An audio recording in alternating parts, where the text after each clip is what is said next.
Wednesday the 30th of March 1986 was any other school day at Dunblane Primary School in Dunblane, near Stirling in Scotland, but all that changed just after 9:30 a.m.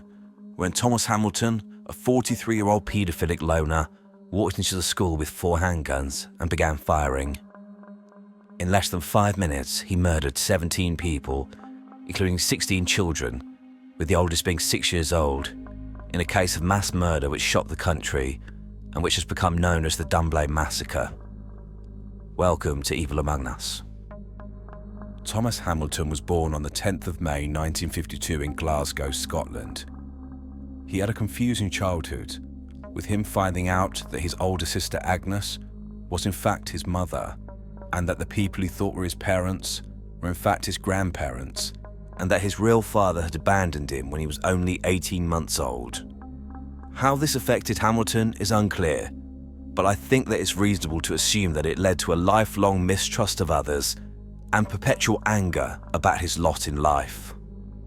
Hamilton grew up to be an unpleasant, petulant man, described as, quote, a loner and, quote, weirdo by those who knew him. He appeared to have 2 obsessions: clubs attended by young boys and guns. With regards to the former obsession, Hamilton was heavily involved in the Scout movement in Scotland from a young age, and by his early 20s was a Scout leader. However, in 1974, aged 22, he was removed from this position due to concerns about his behaviour around the boys in his charge. This initially doesn't seem to have been sexual in nature, but more his reckless disregard for their welfare. It appears that the incidents which led to him being removed from the Scouts were 2 weekend trips in 1974, where Hamilton lied and said that he had booked a hostel for him and 8 boys to stay at. However, in fact the children slept in Hamilton's van in extremely cold conditions.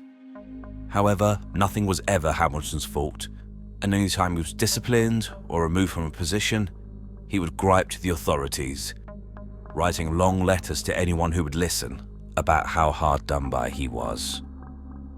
Hamilton was undeterred and set up his own, quote, boys' clubs.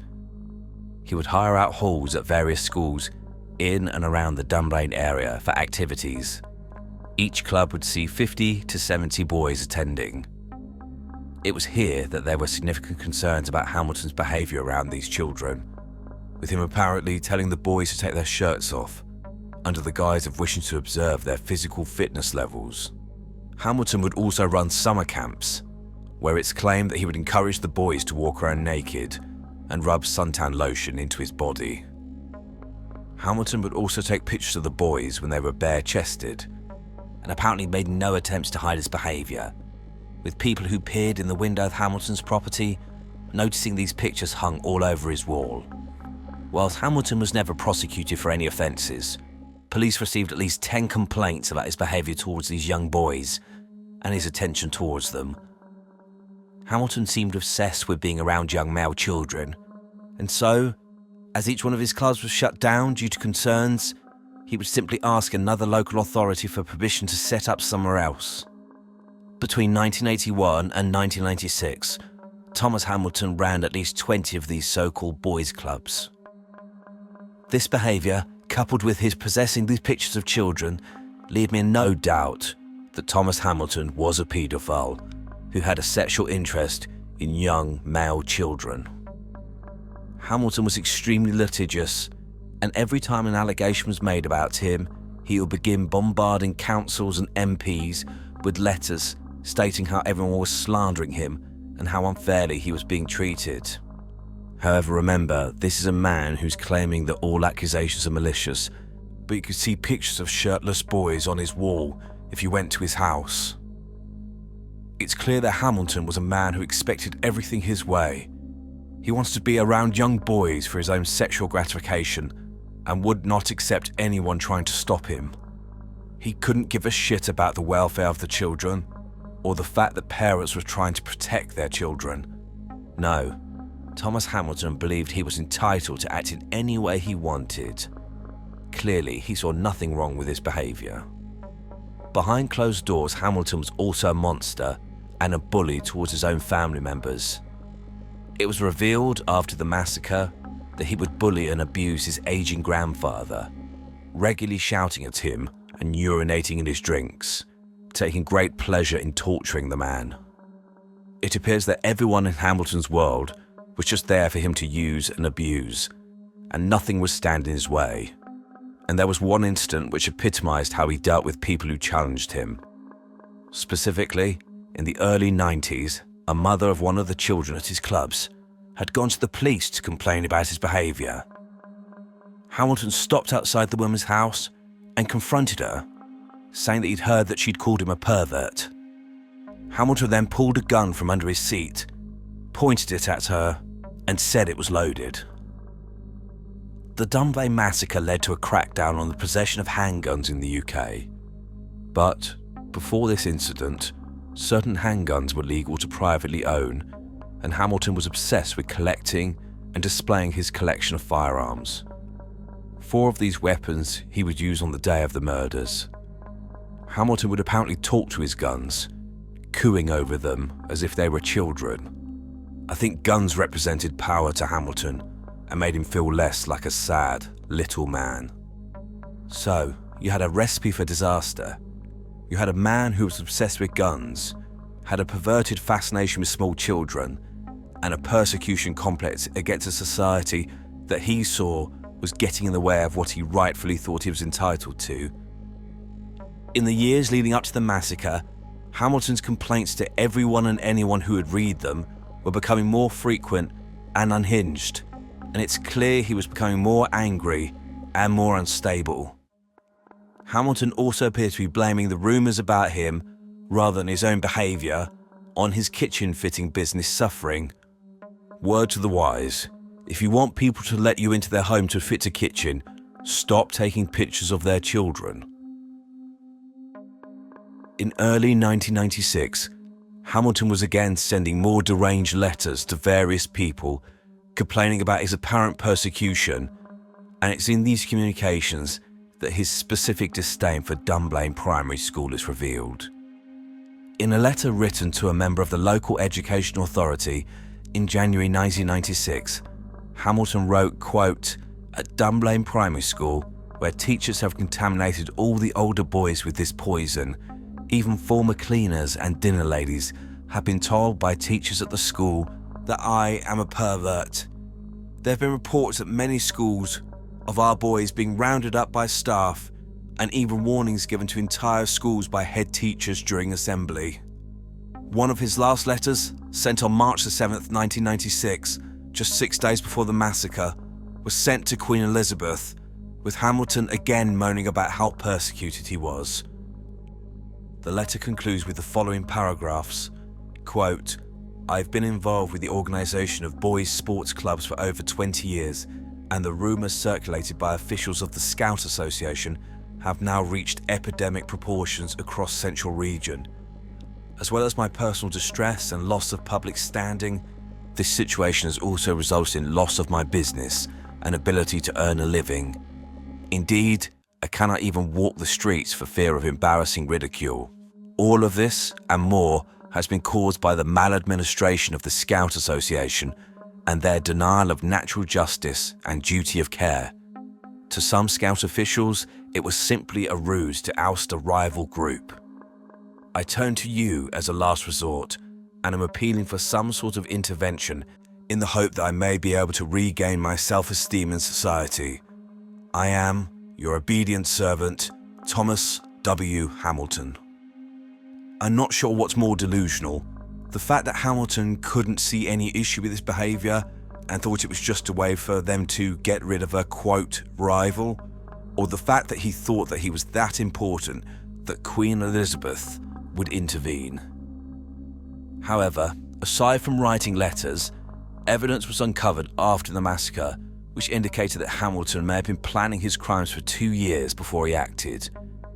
In particular, there was some evidence that Hamilton had been interrogating the children at his clubs about the layout and the timetable at Dunblane Primary School, and in particular which times and days had occurrences where the most number of children were gathered in one place. From these inquiries, Hamilton learned that on Wednesdays there was a school assembly, and then the Year 1 children, aged 5 to 6 years old, went straight to their PE class at the gym, with him finding out the location of this room. It's clear that Hamilton was planning an event which, in his twisted mind, would punish society for trying to stop him from indulging his sexual attraction to small boys.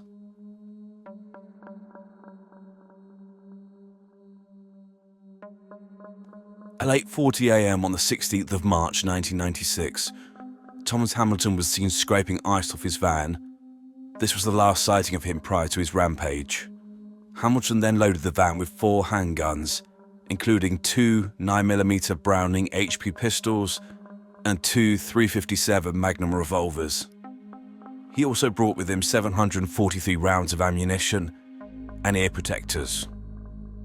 At 9:30 a.m, Hamilton parked his van near to a telegraph pole and cut the wires, I assumed to stop calls to the police.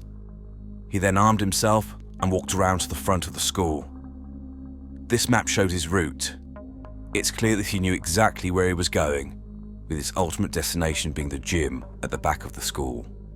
In the gym, just starting their PE lesson, was teacher Gwen Mayer and her 28 Year 1 pupils, aged between 5 and 6 years old.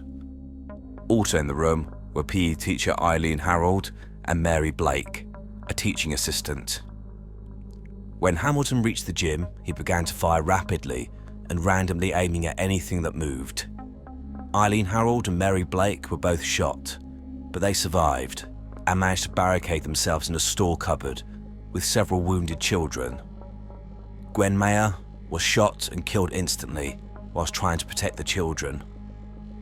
Hamilton fired 29 shots, killing 1 child instantly and wounding several others.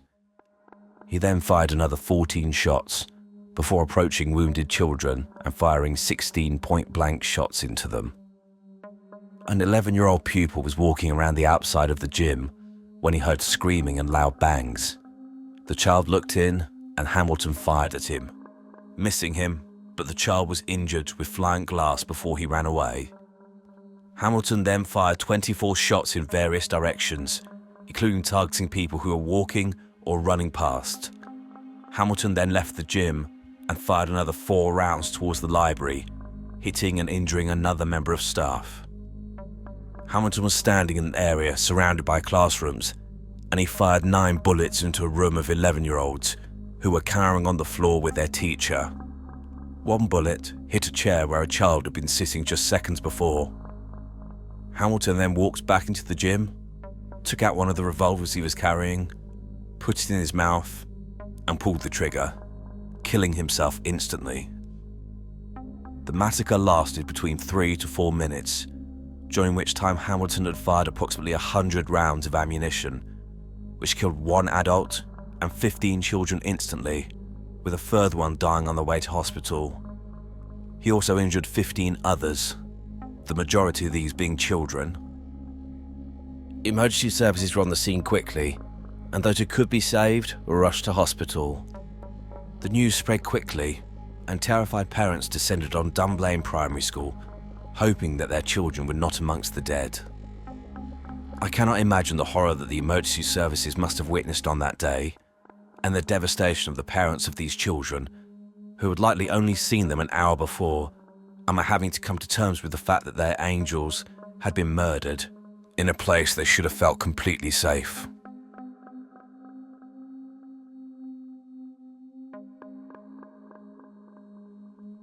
I want to talk about the victims of this horrific event, but refuse to mention the name of this piece of shit in the section where I'm going to do this. I refuse to sully their memory by mentioning his name in any sentence where I mention theirs, so I'm doing this bit first. I've already outlined the broad strokes of the man I believe Thomas Hamilton was: a paedophile, narcissist, who believed he should be allowed to do whatever he wanted whenever he wanted. A deranged, self-absorbed loser whose one benefit to society was removing himself from it. Weirdly, I misspelt the word narcissist when writing this script, and the spelling suggestion was Antichrist. I wouldn't disagree with this characterization. Hamilton clearly believed that society needed to pay for how they'd apparently treated him, and he targeted children, I believe, knowing full well that there is no greater loss to a parent than losing their child, and this was his twisted way at getting back at society, by murdering children who had done nothing to him, had no idea who he was, and who had barely started their lives. There is something so evil and psychopathic in Hamilton's actions, with him knowing full well that there would be defenseless 5- and 6-year-old children in that gym, and planning their slaughter, including standing over them while they were injured and shooting them at point-blank range. Thomas Hamilton was a coward, shown not only by his actions but also by the fact he killed himself.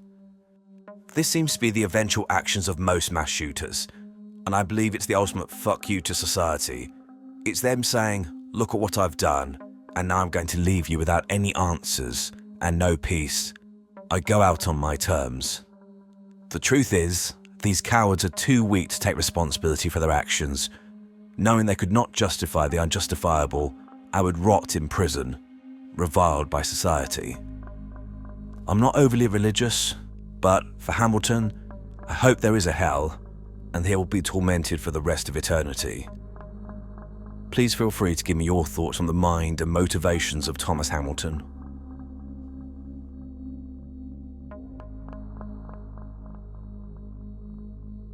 The nation was in shock as a result of the massacre at Dunblane Primary School, and it understandably dominated the headlines for weeks. Changes were made quickly in the aftermath, including a ban on private ownership of handguns, and the gym where the children their teachers died was torn down. I remember the day this happened and the days afterwards. Although I was only young, I knew that this was something really bad, an example of pure evil. I remember specifically that there was a prayer published in one of the newspapers with all the names of the children and their teacher that died, and I said that prayer every day for months afterwards, hoping that God would hear me. I don't remember all of it, but 26 years later, I still recall how it ended, with it saying, "Safe with Jesus, safe above, please accept our nation's love." Now, as I did back then, I want to say each of their names, and I want to show you pictures of each of them, showing you the beautiful children they were, so that they are remembered. Gwen Mayer, age 45 years old, the teacher who tried to protect her children. Abigail McLellan, age 5. Victoria Clydesdale, age 5.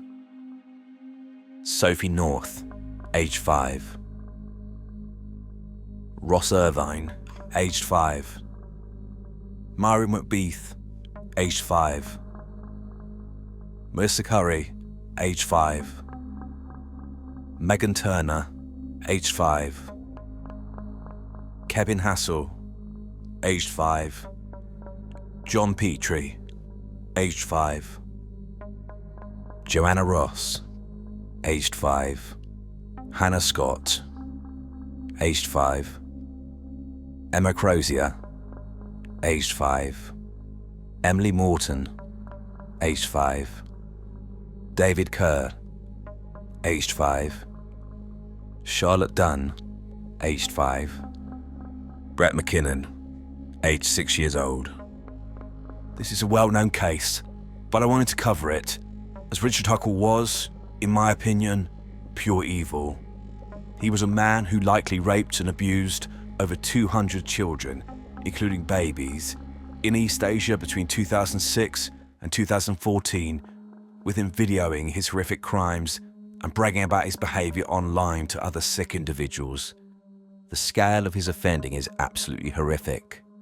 Huckle was eventually imprisoned, but just 3 years into his sentence, karma caught up with him, and Huckle himself met a horrific end, with him being tortured and murdered.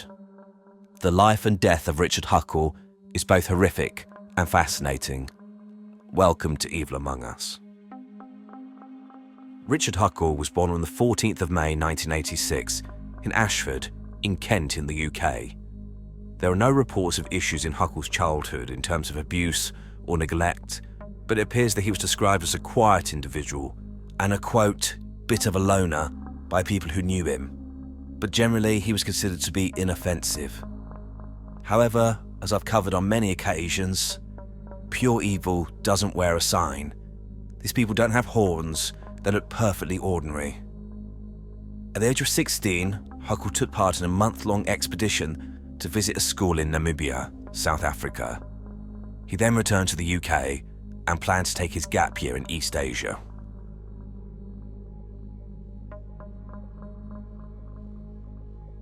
Huckle's first confirmed offences occurred during his gap year between 2005 and 2006, when he would have been between 19 and 20 years old. During this time, he travelled to East Asia and volunteered as a helper at orphanages and schools.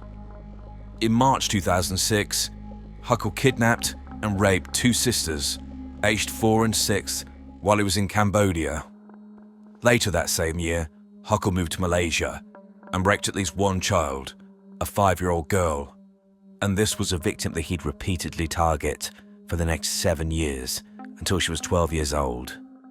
Huckle returned to Malaysia in 2007 and raped a 3-year-old girl.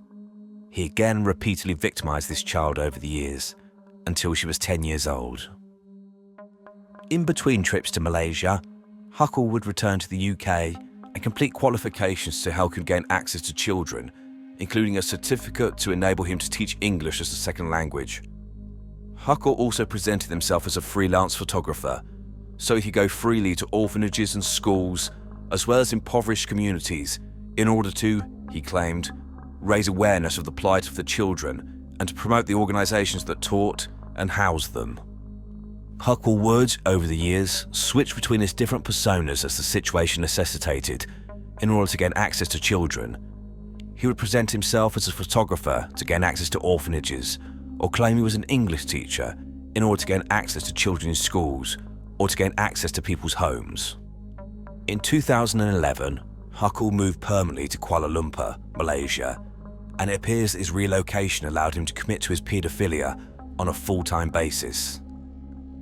Huckle would gain the trust of organisations and families he targeted by presenting himself as a Christian who was just there to do good work to help others. Once he gained their trust, he would find ways to be alone with the children, including taking them on days out, teaching them English, and teaching them photography. He would get some of his victims to introduce him to their child friends and would abuse multiple children in a single household. In 2013, Richard Huckle travelled to an orphanage in India, as shown by the picture here. There are no reports of him molesting any children at this orphanage. However, messages he posted online suggest otherwise. This will be returned to later. Huckle would score his abuse in a sickening ledger where he would give himself points based on the age of the child and the seriousness of the sexual abuse.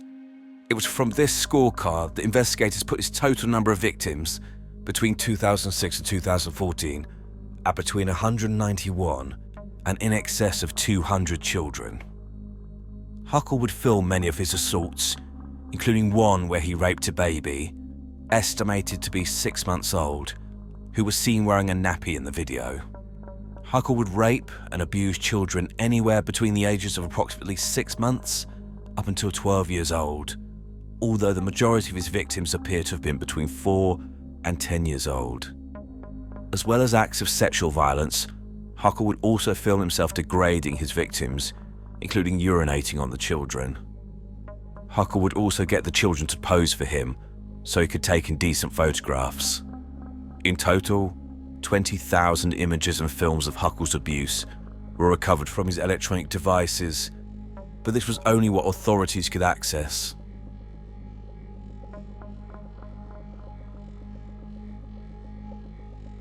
The pure evil of Richard Huckle is shown by his online activity, where he would share pictures and videos of his crimes, brag about his abuse of very small children, encourage others to rape children and teach them how to do this, as well as talk about his plans for the future.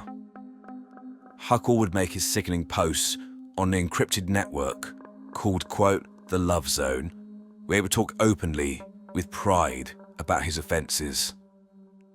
I'm going to go into a lot of detail about the messages he uploaded, so please be warned. This isn't a shock, This is just to illustrate how horrific this man's crimes were. Huckle bragged on this network, quote, "Impoverished kids are definitely much, much easier to seduce than middle-class Western kids."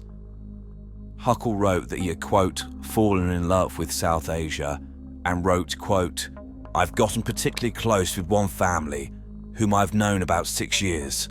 I have sexual contact with 4 of the girls in that family, and though the family obviously does not approve it, they try to work around it, as they know I can be a potentially valuable asset to them in the future." Huckle stated he was going to try and marry one of these children when they turned 18, with him stating that this, quote, "could strongly benefit me in that my partner is still quite young and I've known her since she was 7, and I can influence her young mind to mould her into the perfect wife." With regards to the future, Huckle stated, quote, "My ambition once married would be for our family to be like foster carers for children, temporary or long-term." Huckle described how he would manipulate his wife into facilitating his offending, and that, quote, "I would hope I would be able to pacify and influence her into not reporting me, as I would make it clear to her that she would lose her middle-class lifestyle if I got busted." He also said, quote, "It's quite amazing to have stuck with the same child lover for so long, and I hope from the images you've seen, enjoyed watching her grow. It's not often in child porn you get to compare the bodies of a 5-year-old and a 12-year-old that are the same girl.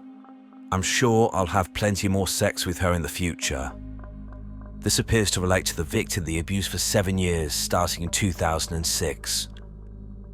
As I mentioned earlier, Huckle visited at least one orphanage in India, where he apparently did not molest any children, but the following message suggests otherwise, with him stating, quote, "If I was to transfer my skills learned from India and try to use them in the West, I wouldn't last a month before I found myself in a cell.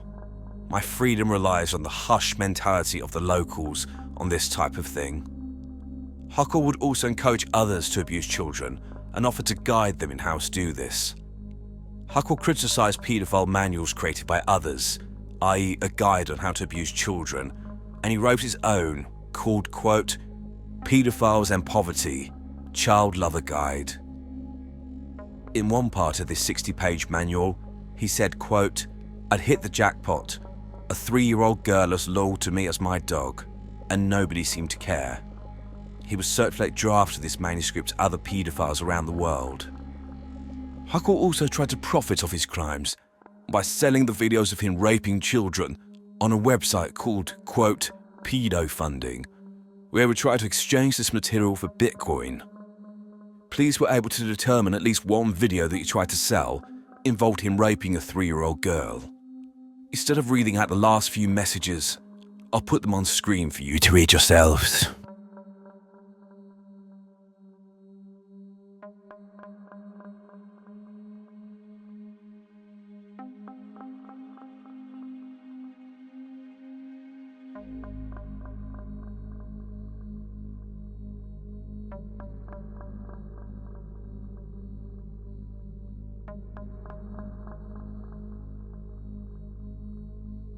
Whilst Huckle was eventually arrested by officers from the British National Crime Agency, it was the diligent work of the Australian Federal Police which eventually led to his downfall. In June 2014, officers from the Australian force Argos were tasked with stopping so-called, quote, "paedophilia tourism," and had uncovered an intrinsic world where Western paedophiles could help each other identify children to abuse and how to achieve this. By this time, the task force had honed in on an Australian care worker called Shannon McCool, who they believed was a key player in the Love Zone, acting as a site operator. When they arrested him, McCool was actually signed into the network, and officers jumped at this opportunity and took on his identity to infiltrate this group. This enabled them to gather evidence against approximately 1,000 paedophiles across the world, with them providing intelligence to the various local law enforcement agencies, and this included passing information about Richard Huckle to the British National Crime Agency.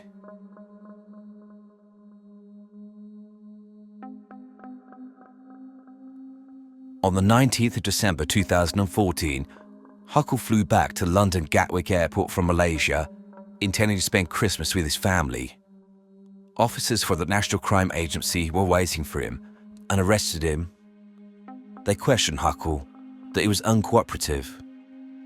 I don't have a video of the police interview, but given that he answered no comment to all questions, it probably wouldn't add very much. Huckle was bailed to stay at his parents' house, whilst the police made further inquiries, with them seizing his laptop for analysis. The next day, Huckle got drunk and was confronted by his parents. He then admitted to raping multiple children, some as young as 3 years old. To their credit, his family promptly kicked him out of the house and phoned the police, begging them to rearrest him and take him into custody, which they did, with him being held in prison until his court appearances.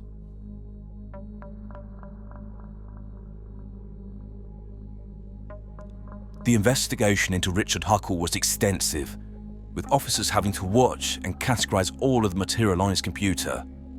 However, they were only able to access parts of Huckle's laptop, with him refusing to give them encryption information, which would enable them to lay bare his horrific crimes in their totality. Eventually, Huckle was charged with offences against 29 children, which was based on the offences which he had photographed or videoed. However, the prosecution stated that the true number was likely in excess of 200 children. In January 2016, Huckle pleaded not guilty to all offences, and his trial was set for April 2016. However, Huckle stated that he would plead guilty, but only if he was able to watch the materialised computer. I cannot see that this request was granted by the courts. Regardless, he eventually pleaded guilty to 71 offences, including multiple counts of rape of children under the age of 13, multiple counts of other types of sexual assault, including putting his fingers inside their genitals, possession and distribution of child pornography, and creation of child pornography.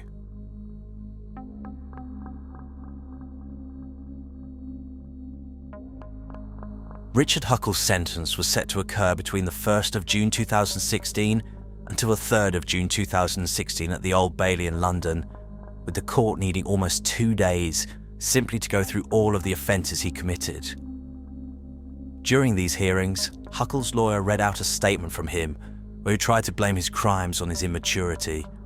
The statement read, quote, "I really understand and acknowledge the true scale of damage it caused to the Malaysian community. I had hoped to escape this mundane life of solitude in the UK, yet was overwhelmed by the attention I received in Malaysia. I completely misjudged the affections I received from these children. My low self-esteem and lack of confidence with women was no excuse for me to use these children as an outlet. I am open and eager to rehabilitate from this offending behaviour. I don't want to become a martyr to sex tourism in Malaysia. This was all my doing as a consequence of my immaturity, and I'm truly remorseful." Huckle had both a report from a psychiatrist and a pre-sentence report from probation, and both indicated that Huckle minimised his offending and blamed his actions on external factors. With the psychiatrist in particular, Huckle did not seem to grasp the seriousness of his situation, with him stating that he wanted to, quote, "put all the madness behind me and to marry a woman who he could settle down with." Eventually, on the 3rd of June 2016, the presiding judge, Peter Rook KC, delivered his sentencing remarks. He stated, quote, "Relentlessly you preyed upon the very young, prepubescent, vulnerable children from a minority ethnic community into which you ingratiated yourself. This was a prolonged campaign of rape of the children from a small community." He described the manuscript that Huckle had produced to help others abuse children as a, quote, "truly evil document." Whilst the judge was speaking, Huckle was in the dock, apparently with his hands in prayer. The judge also said, quote, "You were and are sexually obsessed with children. You have spent years abusing them. In one of your postings, you've stated that you have become consumed by your paedophilia. It's clear from your postings on hidden encrypted paedophile websites on the dark web, and from the manual you're in the process of drafting, that your life revolved around your obsession with your own sexual gratification by child sex abuse.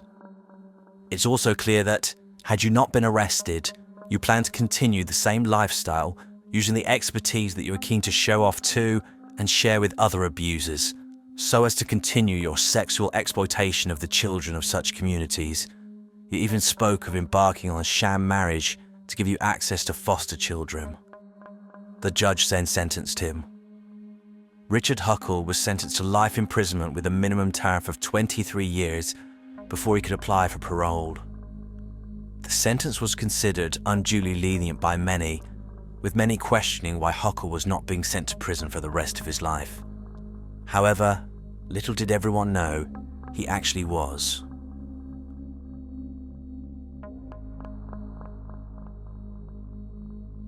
In October 2019, Richard Huckle was incarcerated at HMP Full Sutton in Yorkshire. It's one of a number of Category A prisons in the UK, which house the worst of the worst criminals. Former residents include Dale Cregan, a gangster from Manchester who killed 4 people, including 2 police officers in 2012, and the Muswell Hill murderer, Dennis Nielsen, who killed and dismembered between 12 and 15 men in his flat in London in the late 70s and early 80s. Another prisoner at HMP Full Sutton was 30-year-old Paul Fitzgerald, a diagnosed psychopath who had fantasies of raping, killing, and eating people. He had a history of violence and sexual offending. This included indecent assaults against girls in 2004 and 2006, when he was 13 and 15 years old. In 2008, he was convicted of ABH, as well as trying to commit a sexual offence. In 2016, when aged 25, he took a female prison officer hostage and threatened to stab her. Intelligence within the prison indicated that Fitzgerald would frequently walk around with a, quote, murder bag, which he would use to commit assaults. According to the reports I've read, Richard Huckle was on a vulnerable prisoner wing due to the nature of his offences, but also the fact that he'd been assaulted on several occasions since he was sent to prison. He was on the same prison wing as Fitzgerald, and between 10:30 a.m. and 11 a.m. on the 13th of October 2019, Huckle was sat in his cell when Fitzgerald walked in, pre-armed with a makeshift knife and a ligature. Fitzgerald closed the door and attacked Huckle. Fitzgerald first bound Huckle's hands and feet together and gagged him. Over the next hour and 15 minutes, Fitzgerald tortured Huckle, including punching him and smashing his head into the floor 6 or 7 times, resulting in serious head injuries and breaking his jaw. He then penetrated Huckle's anus with the handle of a kitchen spoon, perforating his rectum. Fitzgerald stabbed Huckle in the neck and forced his homemade knife up his nose with so much force that the blade penetrated into Huckle's brain to a depth of 3 inches. Huckle was also strangled by Fitzgerald, so hard that he damaged his own hands. Prison officers were given a tip-off that something was wrong, and they went into Huckle's cell and found a scene of utter carnage. Fitzgerald was restrained, and attempts were made to save Huckle, but it was beyond saving and was pronounced dead. His cause of death was determined to be due to strangulation and stab wounds. Later, Fitzgerald stated he intended to eat parts of Huckle's body and was planning on killing other prisoners, but, quote, got carried away by how much fun I was having doing what I was doing to him, so he did not have time to carry out his plans before he was discovered. Fitzgerald described his actions as being, quote, poetic justice, meting out the ultimate punishment to Huckle for his crimes. Fitzgerald didn't show any remorse. He seemed to revel in his notoriety. He eventually got sent to court and was sentenced to life imprisonment with a minimum term of 34 years before he's eligible for parole.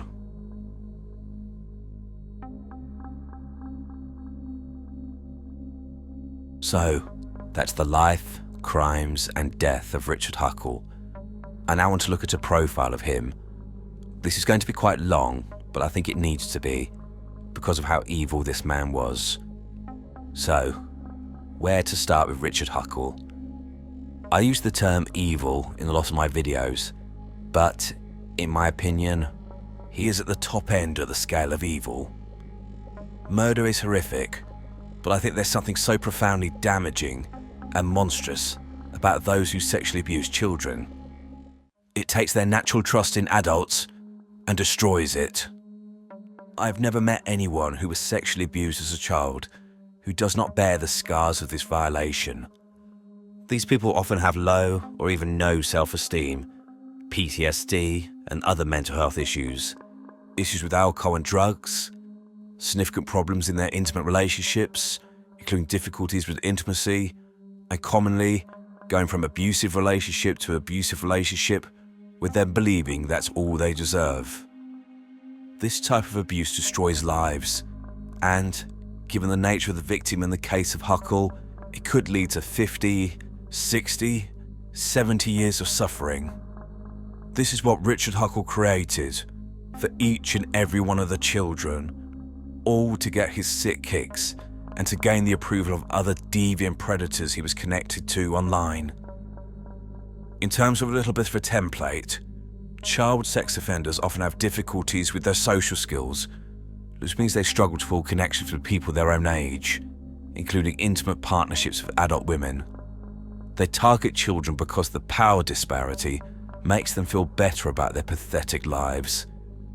Unfortunately, so-called sex tourists travel to impoverished areas and abuse the children, knowing that there are almost no safeguards or measures in place to protect them, and they can basically have an endless supply of victims.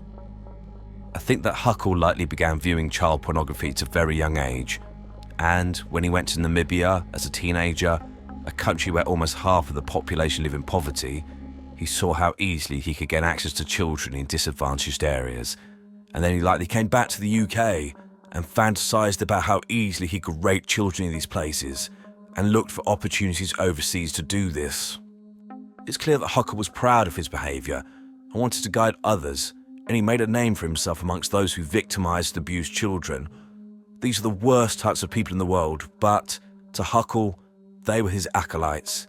The people will give him praise and a sense of belonging, again in contrast to his sad, pathetic existence. The many, many children he abused was solely for him to gain sexual gratification, a sense of power and control and fame and forwarding from his paedophile network. He didn't care about the lifelong wounds that he caused these children. I've not read about the physical injuries he must have caused to these children, but the pain they were subjected to, especially the very young children and babies, is something I can't get my head around. However, I think this was part of the point, and that Huckle was a sadist. It was noted in court documents that the distress of the victims was obvious in the videos. I think Huckle enjoyed causing pain to these children, destroying their tiny bodies. He also urinated on them, an act of complete degradation. Many of these children clearly had nothing, hence why they were living in orphanages, but they at least had their innocence, and Huckle robbed them of this. Richard Huckle was a remorseless, sick, twisted individual. He pleaded guilty, but wanted it on his terms, including watching the videos he made again, clearly trying to get his sick kicks in one last time before he was sent to prison forever. The thing that really, really makes me angry is his pathetic statements of remorse given in court. It's victim blaming 101. Blaming his immaturity and the attention of the children that he abused for his actions. So basically saying, these children were flirting with me, or even spoke to me, so how was I supposed to know they didn't want to have sex with me? I would have been curious to hear Huckle's explanation as to what signals or attention he got from a 3-year-old child or a 6-month-old baby, which made him think they wanted to have sex with him. Absolute bullshit. No remorse, just a callous, evil, psychopathic excuse for a man. And as for holding his hands in prayer whilst he was sentenced, how about praying for the lives you destroyed? I have covered and will cover some pretty evil people, but I'm not sure anything is going to top Richard Huckle. I, for one, don't shed a tear that he's now dead. Jem Hayter was a vulnerable young woman who had to deal with a lack of support in her life, she slipped through the cracks and suffered a horrific death at the age of just 27 in Rugby, a town in Warwickshire, UK. Like so many vulnerable people, she was abused and exploited by those she believed were her friends, who took advantage of her good nature. In Gemma's case, her so-called friends included these 5 individuals, who all had roles in her torture and murder, which occurred for the most trivial of reasons.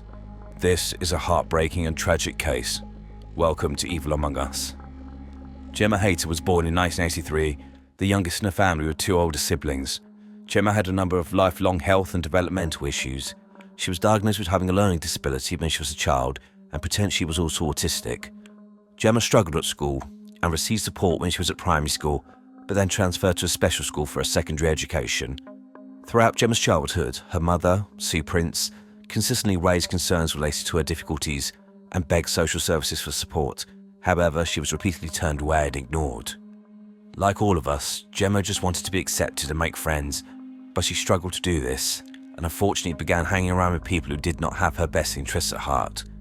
She was described by her family as someone that just wanted to be loved, and this was taken advantage of by others, and she was abused by her so-called friends, but Gemma would always forgive them as long as they called her their friend and let her hang around with them. After an uphill battle, Gemma was placed in specialist residential college during her teenage years. Gemma's behaviour was described as challenging when she was a teenager, but rather than giving her more support, what little she had appears to have dwindled. Later in her life, rather than going to supported living, i.e. a place which was staffed 24/7, Gemma, in 2008, aged 25, moved to a tower block on a notoriously crime-ridden estate in Rugby. She had flown support, and it became clear almost immediately that she had no ability to cope on her own. There were repeated concerns raised by neighbours, the police and her family members about the squalid conditions in Gemma's flat, with it being noted that the smell from her property could be detected from some distance away. Gemma was also struggling managing her money and also with her personal hygiene. 2 years before her death, Gemma herself even wrote to authorities asking for help getting a job with personal hygiene and looking after herself, with her writing, quote, "I would like a job. I need my independence. I would like someone to help me when I ask for it." However, outside of sporadic contact with support workers who did flag concerns, Gemma was left to fend for herself, and the vultures descended, setting in motion events that would lead to her death 2 years later in 2010. 5 people were eventually convicted for their part in Gemma's murder, and they all seem to have had histories of antisocial behaviour and, in some cases, serious violence. Chantal Booth was 21 at the time of the murder and apparently been Gemma's friend for 18 months before her death. However, Booth was known to abuse Gemma, including calling her names, referring to her as having Down syndrome, and on one occasion shaving Gemma's hair off. Despite this, it is reported that Gemma considered Booth to be her best friend. Booth was known to the authorities due to a conviction for causing grievous bodily harm, and it's alleged that she was involved in the abuse of another vulnerable person at a hostel in 2010. Daniel Newstead was 19 at the time of the murder and was in a relationship with Booth, who he lived with in a flat close to Gemma. He was known to the youth offending team and probation due to having been convicted of a number of offences including a fray when he was in possession of a metal bar and a knife, and he was also known for his antisocial behaviour. Newstead had a history of violence against women, including his mother, sister, previous girlfriends, as well as Booth. Jessica Linus was 18 at the time of the murder, and she was known to the police as both a perpetrator and victim of crime, both being the subject of and perpetrator of various assaults. Joe Boyer was 17 at the time of the murder, and he'd been living with Linus for a short time in a property which neighboured that of Booth and Newstead. Boyer had been in trouble with the police before, but this was related to drug offences. He had no previous convictions for violence. Duncan Edwards was 19 at the time of the murder and had recently moved back to Rugby to live with his mother, close to the flats where the 2 couples lived. Edwards was also known to the police and had been convicted of 9 offences and investigated for 7 more, but I can't find much information about what these were regarding. These individuals took over Gemma's flat and would steal money from her and store drugs such as cocaine and heroin in her property, meaning if they were found, they could blame Gemma and potentially send her to prison. She'd also steal items from shops at Direction, and when asked why she did this by her family, she said because they were her friends. On top of the abuse from these people, there were repeated calls to the police from Gemma and her family about exploitation by others, including being pressured to have sex with random men, having money taken, and her being assaulted. As an example, on the 27th of May 2008, the police received a report from Gemma that a man called Sam had stolen her money. Her family also called the police on the same day to say she was being taken advantage of. Gemma then called again, saying she had no money and no food and that she was vulnerable. Between 2008 and her death in 2010, it appears there were at least 13 reports made either by Gemma, her family or others, raising concerns about her being exploited. However, none of these seem to have been acted upon, and Gemma was not given any additional support. The events leading to the murder began on Saturday the 7th of August 2010, when Gemma and the 5 perpetrators were in Rugby Town Centre having a drink. Gemma was in a playful mood and began jokingly telling doormen and bar staff that Booth was only 15 years old. This then led to them being refused entry to some pubs and ejected from others. As a result of this, the group turned their anger on Gemma, and she was assaulted. On Sunday the 8th of August, the day before the murder, Booth and Newstead invited Boyer, Linus and Edwards to the property. It appears they spent the afternoon drinking alcohol and smoking drugs, and at some point decided to lure Gemma to the property to attack her. Why is unclear, but it appears to be linked to the incident the night before, but also because Gemma apparently owed Booth money. Gemma was asked to come round and, due to wishing to spend time with her friends, dutifully arrived. Gemma then walked into a nightmare, and over the next 4 hours she was tortured and assaulted. This included her being headbutted, having her body thrown against a radiator, which broke her nose, being beaten with a mop. In addition, Edwards and Boyer urinated into a can of lager, which they forced Gemma to drink. She was locked in the toilet, and Gemma's phone was taken from her and flushed down another toilet so she could not call for help. At just past midnight, on the 9th of August, Gemma said she wanted to go home, and the 5 perpetrators said they would walk her. I think it's clear that by this point, they all realised that Gemma could not be allowed to live and potentially report them to the police, so they walked in the complete opposite direction to Gemma's home. This heartbreaking CCTV footage shows her final walk. It's important to remember that Gemma had, by this point, been tortured for hours and was walking around with a broken nose.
Gemma was then taken to a disused railway.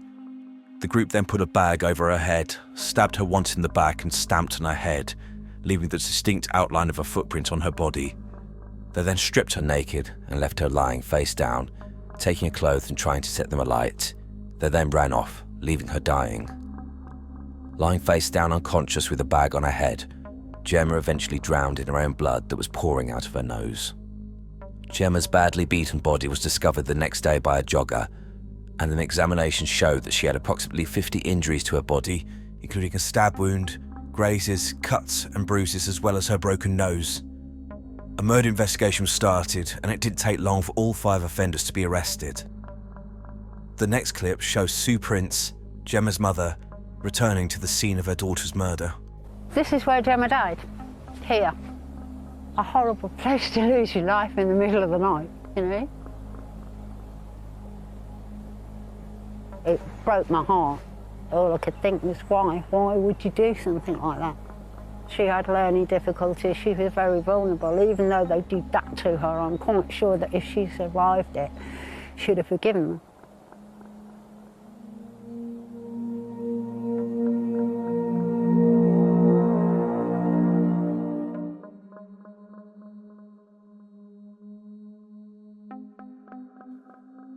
All 5 denied their involvement in the murder of Gemma, and, as usual, all tried to blame each other rather than taking responsibility for their actions. So the case went to trial at the Old Bailey in London. During the trial, the horrific nature of Gemma's death and the evil nature of those responsible was fully exposed. The jury convicted all 5 of offences linked to the death of Gemma. Before sentencing the 5 on the 12th of September 2011, Lady Justice Rafferty delivered her remarks. She described the murder as, quote, vile, and a, quote, chronicle of heartlessness. She also stated that Gemma was, quote, locked into a lavatory. She called out again and again for a mobile phone, which was put down another lavatory to protect you by ensuring she could not get help. I struggled to see how much lower you could have sunk. Justice Rafferty said that Gemma, quote, had to be taken out of the flat, cleaned up so that attention would not be drawn to her en route. She tagged along, battered, in pain, and unsuspecting, like a faithful, loving dog, as you walked her to her death. With regards to the bag that was placed on Gemma's head, Justice Rafferty said, quote, when she screamed, struggled and shed it, you replaced it. She choked to death in her own blood because of what, there and in the flat, you had done to her. One final indignity was to come. You stripped her naked and left her body where you had dragged it. Gemma Hayter died alone. Justice Rafferty singled out Booth, describing her as, quote, a nasty piece of work, as it was her who Gemma described as her best friend, despite Booth abusing her for a number of years. She then sentenced them. Chantal Booth was found guilty of murder and sentenced to life in prison with a minimum of 21 years before she could apply for parole. Daniel Newstead was found guilty of murder and sentenced to life with a minimum of 20 years before he could apply for parole. Joe Boyer was found guilty of murder and sentenced to life with a minimum of 16 years before he can apply for parole. Jessica Linus, found not guilty of murder but convicted of manslaughter. Manslaughter in the UK is when a person kills another but only intended to hurt them. She was sentenced to 13 years in prison. Duncan Edwards, again found not guilty of murder but convicted of manslaughter, sentenced to 15 years in prison. In 2012, Boyer, Booth, Newstead and Linus all appealed their convictions, but all were denied. Most prisoners in the UK, unless on a life sentence and or considered dangerous, are released at the halfway point of their sentence and then are monitored by probation for the rest of their time. Therefore, it's likely that both Linus and Edwards have rejoined society. Whether they have reoffended is unknown. Boyer will be eligible for parole in approximately 3 years, whilst Booth and Newstead have almost another decade to serve before they can even think about being released.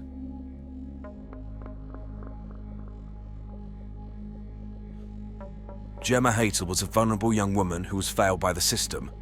Her murder led to a serious case review, which broke the case down, identified issues and made recommendations for the future.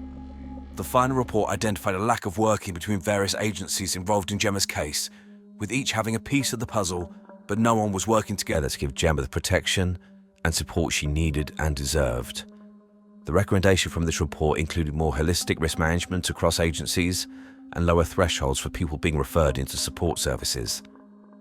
Whether these recommendations were implemented is unclear, but what is clear is that none of this changes the fact that Gemma lost her life in such a horrific and tragic fashion. May she rest in peace.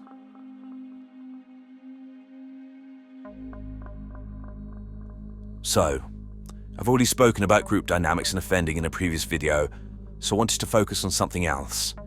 Specifically, whilst a serious case review made recommendations for professionals on how they should protect vulnerable people, this would not be necessary if people did not victimise these individuals. Unfortunately, there will always be people who prey on the weak and the vulnerable. However, we as a society unfortunately feed into the victimisation of people with learning difficulties and disabilities in lesser ways. For example, staring at someone who has an obvious disability or laughing and mocking them, even briefly. Whilst we may walk away and think nothing of it, the person involved may be struggling to feel accepted, and something simple like this could shatter their confidence. I'm not talking to you as someone who has never acted this way. When I was a child, I know I did this on at least one occasion that I can remember, and admitting this gives me a sick, guilty feeling in my stomach. However, I grew up, and I would not think about doing this in any way, shape or form now, as I firmly believe that vulnerable people in our society should be given as much support as possible and protected. I think if we as a society could treat each other better, then there would be less misery and pain in the world. I sound like some sort of cliche, but honestly I do believe that one person doing something kind makes a difference. I think that no one taking the first step means that nothing will ever change. When researching this video, I came across the YouTube channel of Gemma's sister Nikki Reed. I'll put a link in the description. There was one video she made which I watched and was moved by, as I think it perfectly captures how we should act as a society towards those with vulnerabilities, including teaching our children important lessons for the future. I want to give Nikki the last word, and have included part of the clip, but I will ask that you watch her video in full and share it with others. Thank you for watching. Okay, I'm not the sort of person that thinks that someone's born evil, but you know, we have a duty of care to every single person that ever comes into our lives, to treat them with decency and respect, the way that they would you would like them to treat you. And it's quite saddened me actually, the more I've thought about it, watching the CCTV footage and seeing the amount of people in my hometown that walked past incidences that were going on that night. I'm not saying that they could have changed the outcome, but I'd just like to give you an example. I was walking through town a couple of months ago. There was about 12-15 kids, 15, 16 years old, picking on a homeless guy who I happen to know his special needs. Now, I could have walked past, I could have just put my head down and gone and met my friends, but I didn't. I assessed the situation, I hung around, I phoned the police. The police had actually already been called, so they got there quite quickly, literally while I was on the phone. And the group dispersed, and as the group dispersed, 4 lads came in my direction. Now, I could have just thought, oh, okay, that's been sorted, but I didn't. I took them to one side. I said, look, I'm sorry, but I've got to stop you. What the fuck do you think that you were just doing? Sorry for my language. And they went, it wasn't me, it was our mate. And I could have said, oh, okay then. But instead, I was like, do you really think that your mate would have been stood there having a go at that homeless guy who is special needs if you lot weren't stood around him laughing? I said, you're part of that. You've just helped make that happen. And I'm gonna, hats off to them. They could have effed and blinded. I mean, who the fuck am I? I'm a nobody. But they didn't. They hung their heads, and you could see them thinking about it. And I went on to sort of say to them, what are you doing with your lives? Who's to say that's not going to be one of you? Because look what you're doing with your life tonight. You're doing nothing. You're hanging around in freezing cold weather in the middle of town when you've got homes to go to. That guy hasn't got a home to go to. The last thing he needs is you lot pointing that out to him. Do you feel good about yourselves? And they were like, no. And they were very apologetic. Now, I really hope that next time one of them think they're in a situation like that, they stop. This is what I said to them. It would have just taken one of you to say to that little prick, you bang out of order, mate. Come on, leave him alone. And I really hope that my actions will make them think next time. We are part of a massive society, and we're all we've got. And it's really quite saddening. And something else I'd really like you to know, something that has stuck with me and hurts me whenever I remember it. I've had the privilege of being invited into people's homes and into special needs schools to speak to lovely, lovely people and ask them questions. And one of the things that has always come up with all of them, people with special needs believe that it's normal for them to be bullied, that it's part and parcel of being special needs, so they don't bother reporting it. That is sickening. That is absolutely sickening, that these people struggle with their disabilities every day, get picked on for it, get pushed, kicked, robbed, laughed at, and they don't bother telling anybody because it's just part of being special needs. Those people that are doing that to them are our kids. They're your neighbours, they're your nieces, your nephews, maybe even your mum and dad. You know, don't call your kid a retard if he's being silly about something or playing up. You know, you're insinuating that these people are something to be used as an insult. You know, that guy who sits on the bench every day, all day, you know, talking to the birds, talking to himself with his little bags around him, and then you walk past and you laugh. Why? Sit down. Say hi, ask him if he's okay. Maybe he's not. Maybe he's special needs. Maybe he just needs a smile and to know that society hasn't given up on him. Anyway, I don't even know if I'll post this. It started out as a thank you, and I know it's ended up being a rant, but it's very close to my heart, and I want you to look at yourselves and ask what you do in situations and how you want your kids to grow up and how you would like your kids, God forbid, if they were born with any disability at all, how would you like society to treat them? And let's start changing the way this is going, because it's not going to change. Like I said, these people aren't beamed in from another planet. They're born here. We raise them as a community, as a society. We're all at fault. Do your best, guys. Bye. Peter Scully is an Australian national and career criminal who will spend the rest of his life in jail in the Philippines, just committing some of the worst, most depraved, sexually motivated crimes against children the country and the world has ever seen.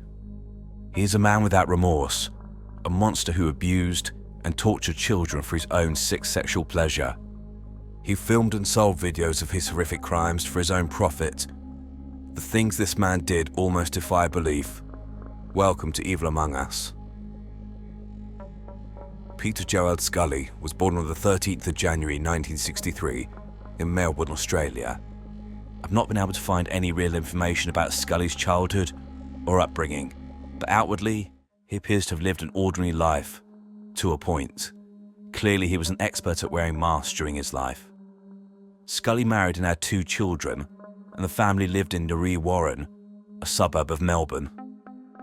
It's not clear when, but Scully left the family home to move into central Melbourne, no doubt to give him space to carry out his criminal endeavours. This included fraud on a large scale, with him being the co-director of at least 2 companies. Outwardly, these were property developers, which obtained $2.68 million in funding to build properties in the city of Ballarat, Victoria. However, there were no properties built, and the money was simply siphoned off. The fraud occurred between around 2004 and 2006, and when the companies eventually folded, they owed approximately $4 million to creditors. The Australian Securities and Investments Commission undertook an investigation in 2009 and found that Scully had committed 117 separate offences of fraud and deception. However, in 2011, before he could be arrested, Scully fled to Manila, the capital of the Philippines. Real estate fraud was not Scully's only criminal enterprise in Australia. He'd also gone to Malaysia and travelled back with a teenage, quote, girlfriend called Ling, although some articles state she was from the Philippines, who would then pimp out to individual clients and forced to attend sex parties. A witness recalled Scully locking a completely naked Ling out of their apartment in the middle of the night, apparently as some form of punishment. An associate of Scully's stated, quote, Peter is driven by one thing: money, and it's clear that this is the case, and it's necessary to highlight this point front and centre in order to understand what came next. Scully was clearly a career criminal and a con man, and these individuals often have no empathy for their victims. They see them as a way to make gain for themselves.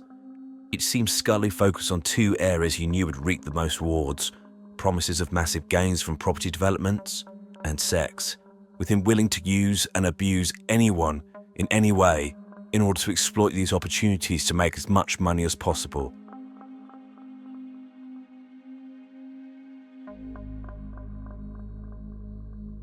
Scully eventually set himself up on the island of Mindanao, leaving the city of Cagayan de Oro, and it's here that he began to set up his international child sex abuse ring. Peter Scully is clearly a man who looked for opportunities to make money any way he could, and unfortunately, the Philippines is a notorious place for sex tourists, with many families living in abject poverty, a prime target for paedophiles, who will offer money to elevate the family in exchange for use of their children. In addition, there are an estimated 250,000, quote, street kids in the Philippines who spend their days begging and doing odd jobs in order to buy food. Out of these, around 75% are thought to have families they live with, but 25%, so around 62,000, have no families, no one looking out for them. They live and sleep on the streets, making them a natural target for predators. Unfortunately, the Philippines has become one of the global epicenters for the production and distribution of child pornography due to the ease with which paedophiles can gain access to victims and offend without real fear of being caught. Peter Scully became one of these men. He set up a dark web child pornography website called, quote, No Limits Fun, as a way to distribute the material he filmed to paedophiles around the world. The material that Scully filmed was what is known as, quote, hurtcore pornography, which is a topic that I've touched on before. This material is the worst end of the scale of child pornography, as it not only depicts acts of sexual violence against children, but it specifically tends to include their torture, with the victims often being extremely young, sometimes babies, with the whole point being to cause the victim as much emotional and physical harm as possible.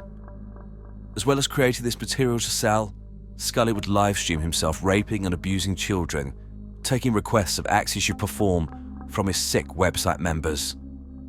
Scully would seek out victims on his own, but he also had accomplices who would help him find children to horrifically abuse. There are two main ones I want to mention: Lizelle Margolo and Carmen Ann Alvarez, both of whom were about 17 years old when they met Scully, and it appears they themselves have been the victims of sex trafficking. Scully is known to have raped and tortured at least 8 children, but some reports state that the true number may be in the 60s. His most horrific crimes occurred in 2012 when he made a series of short films called, quote, Daisy's Destruction, which have become an urban legend and are considered, by those who've seen it, the worst child sex abuse material ever created. It's material that sickened even the most seasoned investigators and led to many of them suffering PTSD just from viewing it. Please know that all the child victims' names are pseudonyms. Even if I come across their real names, I would not use them. The Daisy's Destruction films depict 3 victims, who were Daisy, then aged 18 months old, Liza, aged 12, and Cindy, aged 11. In these videos, the children are raped and tortured.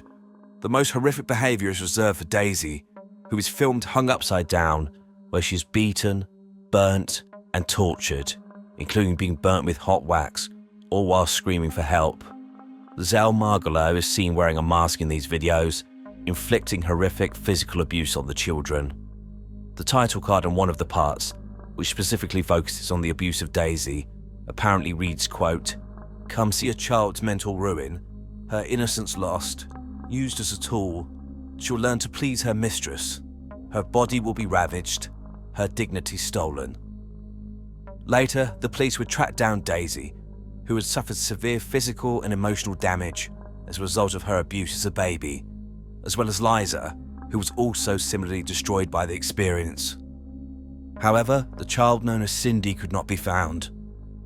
Margolo later told authorities that Scully had filmed himself in a separate video with Cindy, who, remember, was aged just 11 years old, and, after raping and torturing her, forced her to dig her own grave before strangling her with a rope. Her remains were later found buried underneath the property used by Scully. Police inquiries found that both Liza and Cindy had been given up by their parents into Scully's care, with the promise of food and a decent education. In the case of Cindy, her mother had died in 2012, and Margalo offered to adopt the child, telling them that she knew a man who could give her a decent future. Instead, this child was delivered into the hands of the devil, who abused and murdered her. Scully would sell these movies online. In the case of Daisy's destruction, he would apparently sell this for $10,000.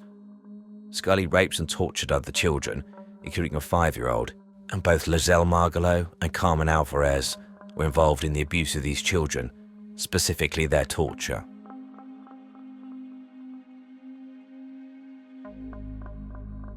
In September 2014, Carmen Alvarez was tasked by Scully with finding him more children to abuse. Here is her speaking in her own words.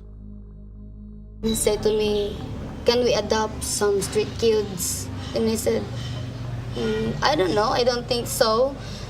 What if my sister to live with us?" He said to me, "No, I don't want your sister, I want a street kid to help them." Then I meet these 2 kids. Then I said to these kids, "You want to come with me?"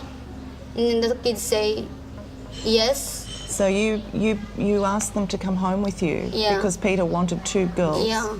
And did he tell you what age he wanted? He said he wants 9 and 12. The 2 girls that Alvarez is talking about were 11-year-old Daisy and her 10-year-old cousin Queenie, who were hungry and hanging around a local shopping centre. After having a meal, she invited them back to Scully's property with the promise of food and shelter. Over the next 5 days, the children were raped and tortured by Scully, who forced them to dig their own graves, with him threatening that, if they tried to escape, they'd be murdered and placed in the holes. They were chained up and forced to wear dog collars, and each day they were taken back to the holes to dig a bit deeper to reinforce to them the consequences of defiance. On one occasion, one of the children woke up in the hole she had dug. She was told she'd been placed there, she'd been making too much noise, and she was crying for her mother. One of the children later said, quote, "I wanted to kill myself. I wanted to die that night because I could not bear it any longer." On the 5th day, Alvarez released the girls, apparently feeling remorse for her role in Scully's crimes, although, in other reports I've read, it stated that the children simply found a way to escape on their own. However, regardless, these 2 children were able to escape and raise the alarm, telling the police what had happened to them. This led to Alvarez being arrested almost immediately, but Peter Scully and Lizelle Margalo went on the run.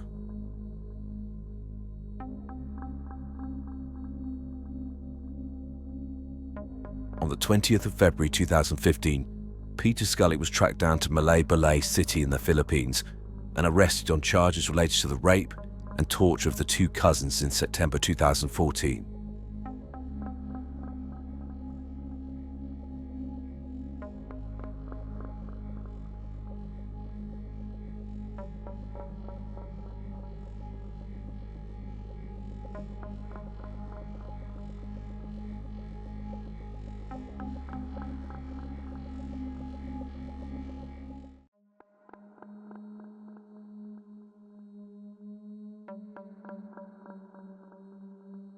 However, Lizelle Margalo was nowhere to be found, and she would evade authorities for 2 years.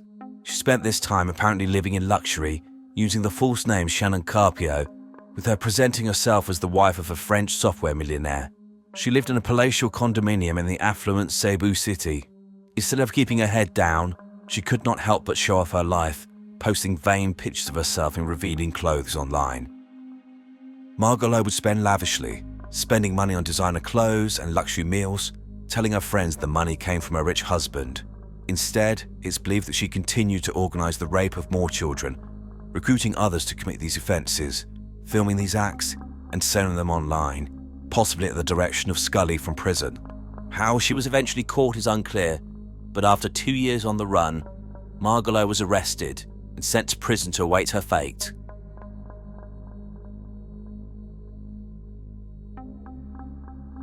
Initially, Peter Scully was charged with 6 offences, which included 1 count of human trafficking and 5 counts of rape, charges he denied. However, he was convicted. On the 13th of June 2018, Peter Scully appeared before Judge Jose Escobedo, who sentenced him to life in prison. The judge also sentenced his accomplice, Carmen Alvarez, to life imprisonment. However, it took the combined effort of several law enforcement agencies to reveal the true scale of Scully's offending. Filipino authorities, Dutch police, and the Australian Federal Police all worked together to identify the victims of Scully's offending, identify him and his accomplices.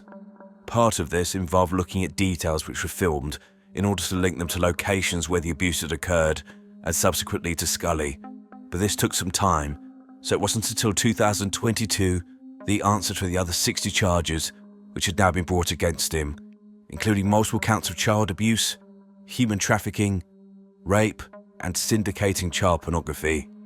Unfortunately, I've had difficulty confirming whether Scully was charged with the murder of Cindy, the poor 11-year-old girl whose remains were found buried under a property linked to him. Some reports say he was, some don't mention it. However, in subsequent interviews, Scully appears to confirm that he did kill this child. This is more related to him not denying this fact, rather than outwardly expressing his guilt. On the 3rd of November 2022, at Cagayan de Oro Court, Peter Scully was convicted and sentenced to 129 years in prison. Also stood next to him was Lizelle Margolo, who had swapped her designer threads for prison clothes. She was sentenced to 126 years in prison for her part in Scully's crimes. Peter Scully was lucky to escape with his life, as the horrific nature of his crimes led to public outcry and the prosecutors pushed for the death penalty, which had not been used since 2006, to be brought back just for him. From what I can see, Peter Scully, who's now 60 years old, is incarcerated at Cagayan de Oro City Jail, where he's complained about the conditions. Oh, bless him. And he will inevitably spend the rest of his miserable life behind bars.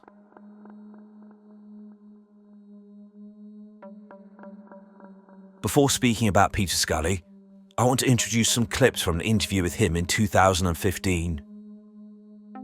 So when you were on the run, how great was the urge? Urge for what? To find young girls. Hardly ever had an urge. It's not like a hungry dog that's got to feed every 3 hours or 4 hours. It's not like that. And it's really not. It's almost not an urge. Then why do it? Yeah, good question. Yeah. Why would you abuse an 18-month-old child? Well, for a start, I didn't. And Well, that's not true, is it? It is true. No, I'm sorry, you're Oh, wrong. I'm sorry. How old was she? Huh?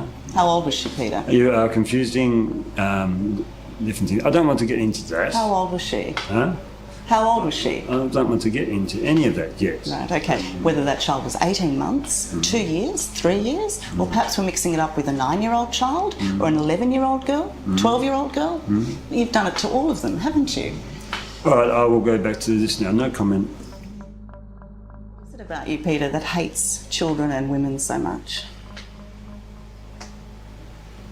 I might address that in the journal. It just got crazier and crazier for you and sicker, and you'd already committed murder. Where was it going to end? Like, what was the next level for you? There was no next level. And as a parent, how can you reconcile what you've done to children? Next question, please. Do you accept that you were ruining their lives as soon as you came in touch with them? In the journal. So you really have no sympathy for these people, for these kids? That is definitely in the journal. I think we are finished. I think we are. Okay. He can get up. Get up, please. To clarify, Scully mentions a journal, and this is related to him stating, at the time, that he was going to write a tell-all manuscript about his crimes and his feelings around his offending.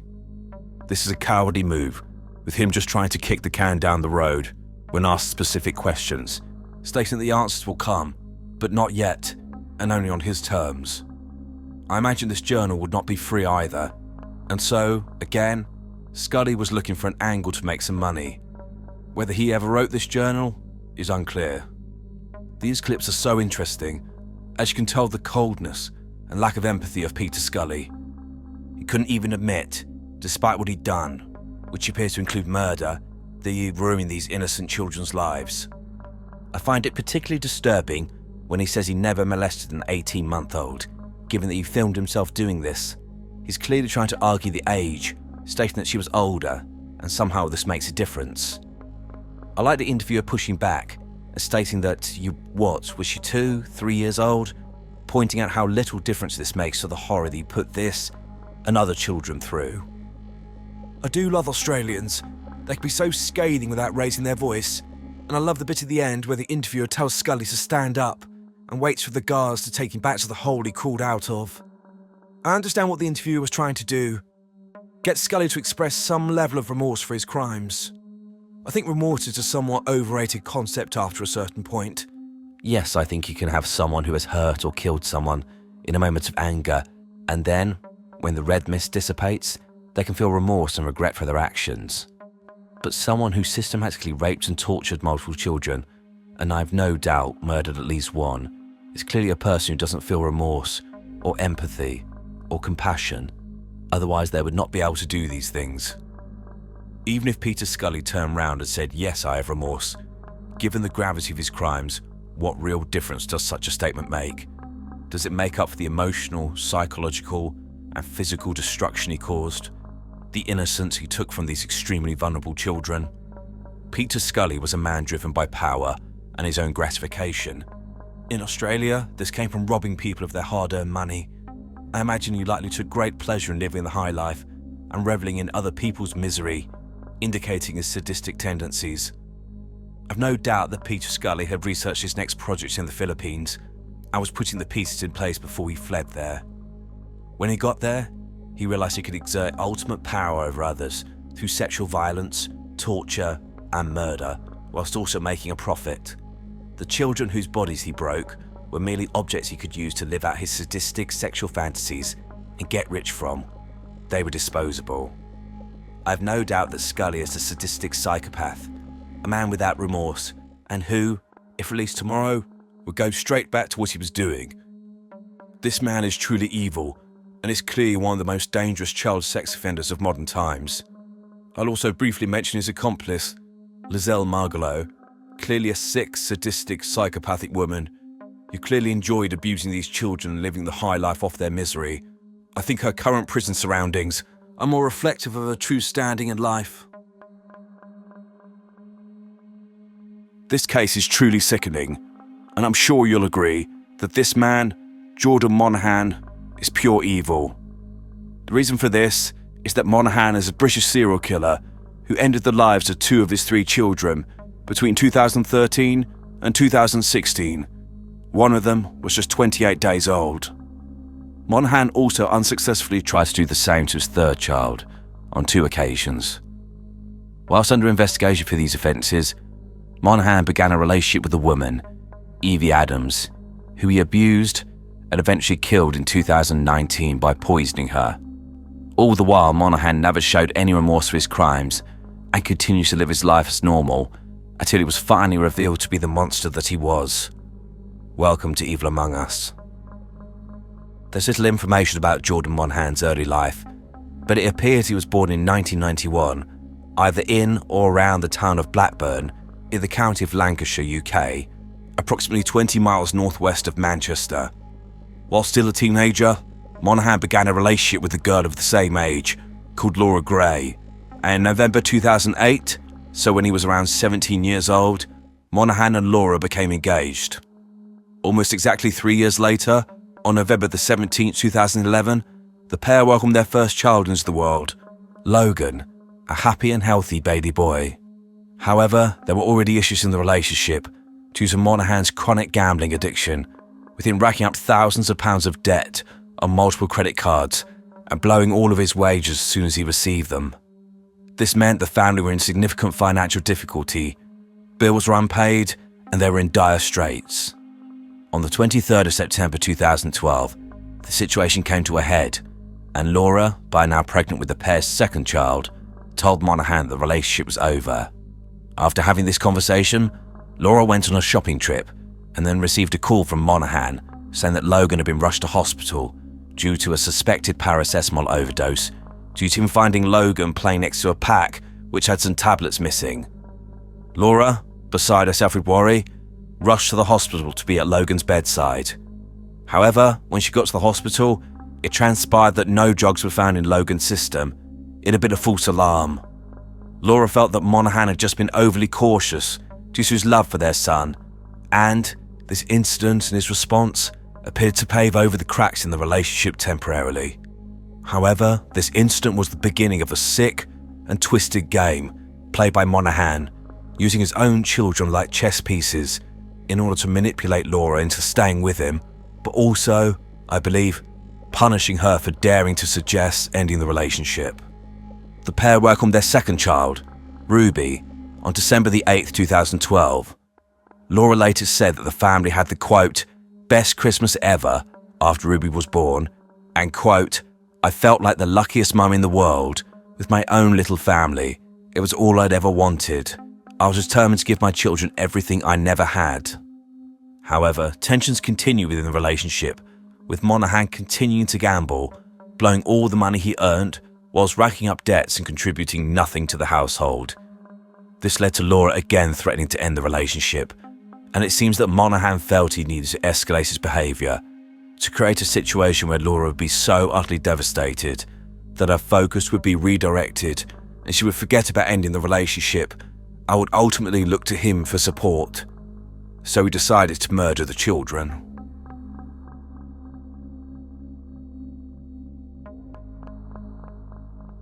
On the 28th of December 2012, Ruby, aged 20 days old, was taken to hospital due to difficulty breathing. She was diagnosed as suffering from bronchitis and stayed in hospital until the 31st of December 2012, when she was allowed home. Literally, just a few hours later, in the early hours of January the 1st, 2013, Laura was woken up by Monaghan, who said that Ruby had stopped breathing. Laura stated, quote, I ran downstairs and I could see, the moment I looked at her, that she was gone. Laura was unfortunately correct. An ambulance was called, but there was nothing that could be done. And so, baby Ruby, aged just 28 days old, was pronounced dead at 2:45 a.m. The cause of death was determined to have been due to bronchitis. However, the truth is that Monaghan had smothered Ruby in her Moses basket whilst Laura was asleep. Monaghan had clearly ensured that she was dead before waking Laura, meaning that his pathetic and disgusting pantomime of performing CPR on his daughter was just a performance likely to make him seem like a father desperately trying to save his daughter's life rather than the one who had taken it. Laura fell to pieces after the death of her daughter and relied heavily on Monaghan to get through this grief, with him taking care of the funeral arrangements and generally being her rock. Of course, the focus became on trying to come to terms with the death of their daughter, and the issues in the relationship seemed to evaporate. Laura later stated, quote, he just carried on, but again, I just thought that he was being strong for me.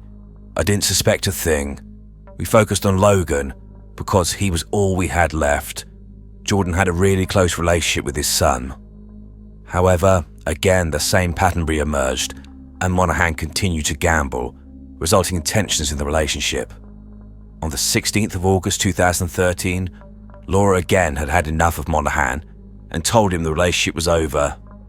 The next day, the 17th of August 2013, Monaghan said he wanted to take their son Logan, now aged 21 months, swimming. Monaghan took Logan to Waves Water Fun Centre in Blackburn, but neither of them actually went swimming. In the changing rooms, Monaghan suffocated Logan. Then, in an act of ultimate depravity, he secured his son's dead body into his buggy, covered it with a rain cover, and wheeled it home. Claimed that Logan was asleep and that Laura should wake him up before he went out to get pizza. Laura said that as soon as she lifted the rain cover, she knew Logan was dead. She called Monaghan in a frantic state, and he rushed home and again made a show of performing CPR on the child he had murdered. However, Logan was beyond saving and was pronounced dead. His cause of death was determined to be inconclusive. Laura was so distraught that she had to be admitted to a psychiatric facility. However, Monaghan came to visit her every day, and she leaned on him exclusively to try and get through a parent's worst nightmare. The support led them to rekindle their relationship, and again, all his financial recklessness was forgotten. Sickeningly, after the death of Logan, Monaghan gave at least one interview to the press in which he stated, quote, "It's been like a bad dream, and we expect to wake up at any moment. You never get over losing a child, but we were just starting to move on and then Logan dies. You always expect your children to outlive you and don't think you'll have to plan their funeral, but we had to do it twice in 8 months. It's heartbreaking." He also complained that police were treating him and Laura like criminals. The couple's third child, a daughter, was born in May 2016. It appears that this child, who cannot be named for legal reasons, was again harmed by Monaghan, but thankfully survived despite his best efforts. Specifically, at the girl's christening on the 18th of September 2016, Laura caught Monaghan using a fruit machine, and this led to an argument where she said she would leave him. On the 27th of September 2016, Monaghan was alone with his daughter when he shouted to Laura that she'd stopped breathing. An ambulance was called, but the child appeared to recover on their own. On the 2nd of October 2016, their daughter again suffered another apparent respiratory episode whilst alone with Monaghan. She spent 9 days recovering, but no cause for her sudden illness was found in the hospital. Later, it was proven that Monaghan had suffocated his daughter on each of these occasions, attempting to murder her. After this last incident, the relationship between Laura and Monaghan broke down permanently, and I've read alternatively that Laura was given full custody of their third child, but also read that they were taken into care. Either way, Monaghan had no access to his daughter, inevitably saving her life. The deaths of 2 children and the serious illness of another within the same household led to serious concerns amongst professionals, but it was not until January 2018, almost 5 years after the children's deaths, that investigations between the police and medical professionals determined the most likely cause of these incidents was deliberate obstruction of the children's airways. It was then not until April the 13th, 2018, that Jordan Monaghan was arrested on suspicion of murder and attempted murder. This clip shows part of the interview, specifically related to the death of Logan. You're under arrest, obviously, on suspicion of the attempt murder of Logan. That's for instance on the 27th of the 7th, 2013. That's attempt and the murder on the 17th of the 8th, 2013. Okay? Yeah. It's as it was before. Are you responsible for either of those 2 offences? No. But he was away when you left Waves? It was, no. Not when I left. He wasn't awake. When did he fall asleep?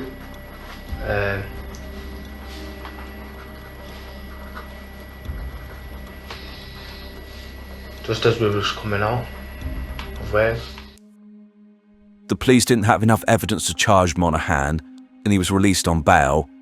However, it appears they kept a close eye on him. This included reaching out to women that he tried to start relationships with, informing them that he was a dangerous man. Unfortunately, this did not stop Monaghan from forming a relationship with a woman called Evie Adams in early 2018, when she was just 22 years old.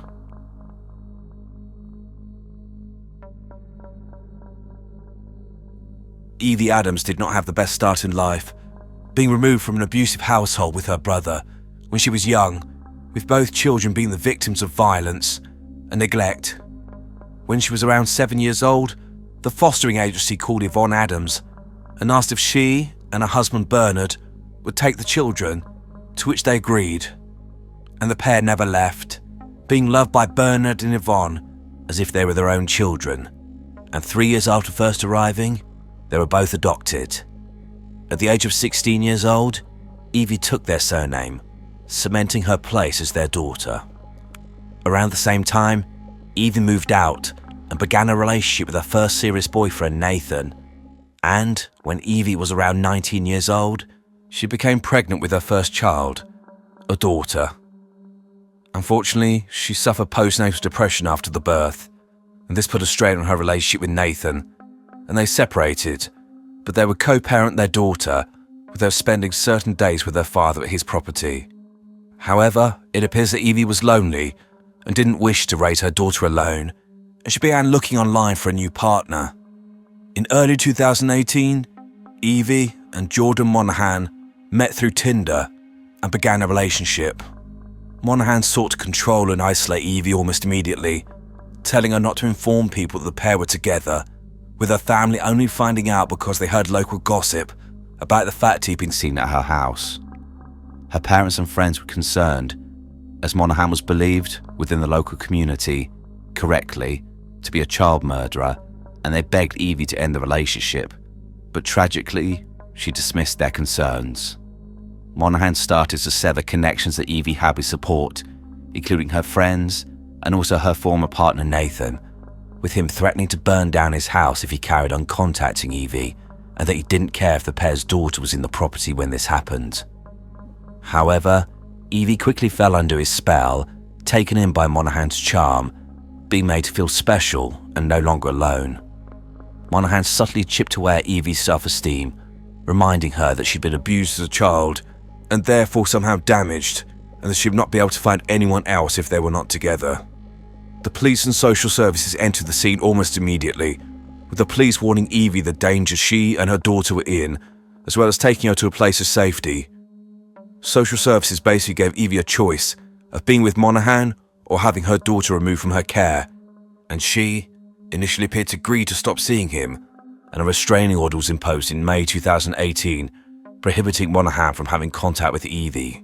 However, Monahan ignored this order, and the pair kept having contact, leading to him breaching the order repeatedly, including in June 2018, December 2018, and March 2019. He appeared in front of the courts for each of these breaches, and eventually went to prison for 12 weeks after the last breach. However, it's clear that he had no intention of relinquishing control over Evie. Due to the continued contact between the pair, in early 2019, Evie lost custody of her daughter, with the child being removed due to concerns that Monahan would harm or kill them. Evie was devastated, and while she still had regular supervised contact with her daughter, it clearly wasn't the same. By mid-2019, it appears Evie was looking for a way out of the relationship with Monahan and wanted to make changes so that she could have her daughter returned to her care. With the help of services, Evie was able to gain a place in a women's refuge in Kendal, approximately 50 miles away. The locations of women's refuges are closely guarded secrets for obvious reasons, as these women are often escaping from men who, if they could track them down, would likely kill them. However, Monahan found Evie's location quickly, likely due to tracking her phone, and she contacts a friend telling her that Monahan was following her around everywhere she went. She was advised to call the police, but she didn't want to get Monahan into further trouble. However, despite all attempts, Monahan would find a way to continue to slither his way back into Evie's life. By October 2019, the pair were back in a relationship, but it appears that Evie was fighting back, showing defiance of Monahan's control, which led to more frequent arguments. The tipping point appears to have come over the weekend of the 11th to the 13th of October 2019, when Monahan, Evie and some friends went to stay in a caravan in Blackpool. Monahan didn't hide the person he was. He was rude, aggressive, intimidating, and eventually smashed up the caravan they were all staying in. When they returned back to Blackburn on the 14th of October 2019, Evie appears to have told Monahan that the relationship was over, and she began to look for a new place to live, away from him. However, Monahan had no intention of allowing this to happen, and on the same day, he joined a WhatsApp group titled, quote, UK Tablets, and sent a message to buy drugs saying, quote, who's got tramadol, and asking others for, quote, pregabs and blues, meaning diazepam and pregabalin. Tramadol is a strong painkiller, whilst diazepam and pregabalin are medications used for a variety of conditions, but when taken with tramadol can cause drowsiness, sedation, and slow breathing and heart rate, potentially resulting in death. Within days, Evie's flat hunting had been placed on hold. She was reportedly being extremely unwell. It appears that Monahan was poisoning Evie, giving her high doses of a combination of these drugs, which has a severe and rapid impact on her body. By October the 22nd, 2019, Evie was delirious and suffering from abdominal pains. Her body was shutting down. Her breathing was also getting slower, along with her heart rate. In one of the last messages Evie sent to Monaghan on the 23rd of October 2019, she stated, quote, "I feel like I'm dying." Unfortunately, she was correct, and her life was ebbing away. And it's horrific to think how scared she must have been, going from active and healthy to dying within the space of approximately 2 weeks and not knowing the reason why. On the 24th of October 2019, Evie Adams had extremely high levels of sedative in her system, was in significant pain and was unable to walk. Monaghan then administered a fatal dose of tramadol intended to kill her. He gave her a dosage equivalent to 20 50-milligram tramadol tablets. This dosage is approximately 3 times the amount that a doctor would usually ever prescribe of this powerful painkiller, and this, combined with the residual sedatives in her body, resulted in an overdose and her death at the age of just 23 years old. Whether Monaghan stood and watched Evie die is unclear, but it's apparent that he was taking steps to cover his tracks immediately. After administering this fatal dosage to Evie, he took her phone and went to work. He then sent himself a message from her phone, which read, quote, "I've taken the drugs. I don't want to be here anymore. I don't want help," clearly laying the groundwork to make her death look like a suicide. As with other people like Monaghan, they appear to have real difficulty in understanding how people would actually react in this situation. Because they lack normal human emotions, they act in a strange way, which actually raises suspicion. In the case of Monaghan, instead of dropping everything and running home to be with his partner, who had just texted him saying she was going to kill herself, he finished his working day and texted her aunt, asking her to check up on Evie. Evie's aunt Julie went round there and found her niece dead in bed. Given the fact that a young woman had died suddenly, the police were called and began an investigation. But, whilst they were suspicious, they could not be sure Evie's death was suspicious. It was actually Monaghan's own arrogance and stupidity which raised concerns and led police to take a closer look at him. Specifically, a few weeks after her death, in November 2019, Monaghan told police that he'd found a suicide note. This was apparently hidden in a picture frame, which he'd found when he took the photo out to apparently place in Evie's coffin. This was considered very odd, as the note, which as a suicide note was clearly intended to be read, was put in a place where it could potentially have never been found, and it was just by chance that Monaghan had happened to open that one picture frame. Also, the handwriting did not match Evie's. An autopsy established that Evie's death was due to a fatal overdose, and Monaghan was interviewed on suspicion of killing her in both October 2019 and June 2020. He denied having anything to do with her death. Unfortunately, again, the police didn't have enough evidence to charge him, and so he was released on bail. Monaghan pretended to be the grieving boyfriend, including posting this disgusting post on Facebook. So, by 2020, Jordan Monaghan was on bail, whilst the police investigated his potential involvement in the murders of 3 people. So, what did Monaghan do? He went back to his old lifestyle of gambling and drinking, and this disgusting clip from around October 2020, so a year after Evie's death, shows him apparently having the time of his life, filming himself singing along to the song Mr. Brightside by The Killers. Due to that being a copyrighted song, I can't play the sound, but you're not missing much.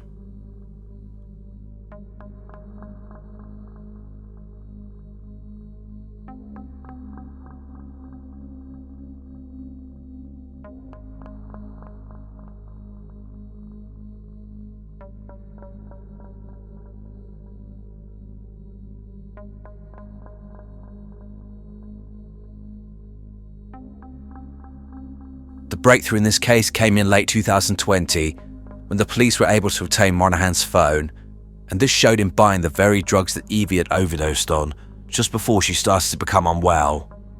On the 17th of January 2021, the walls finally closed in on Monaghan and he was arrested on suspicion of murdering Logan, Ruby, and Evie Adams, as well as 2 counts of attempting to murder his 3rd child. He continued to deny any involvement, and when confronted with the new evidence about the searches on his phone of him trying to source drugs, he said they were for him. He was not believed, and on the 18th of January 2021, Monaghan was charged with all offences and remanded into custody to await his day in court.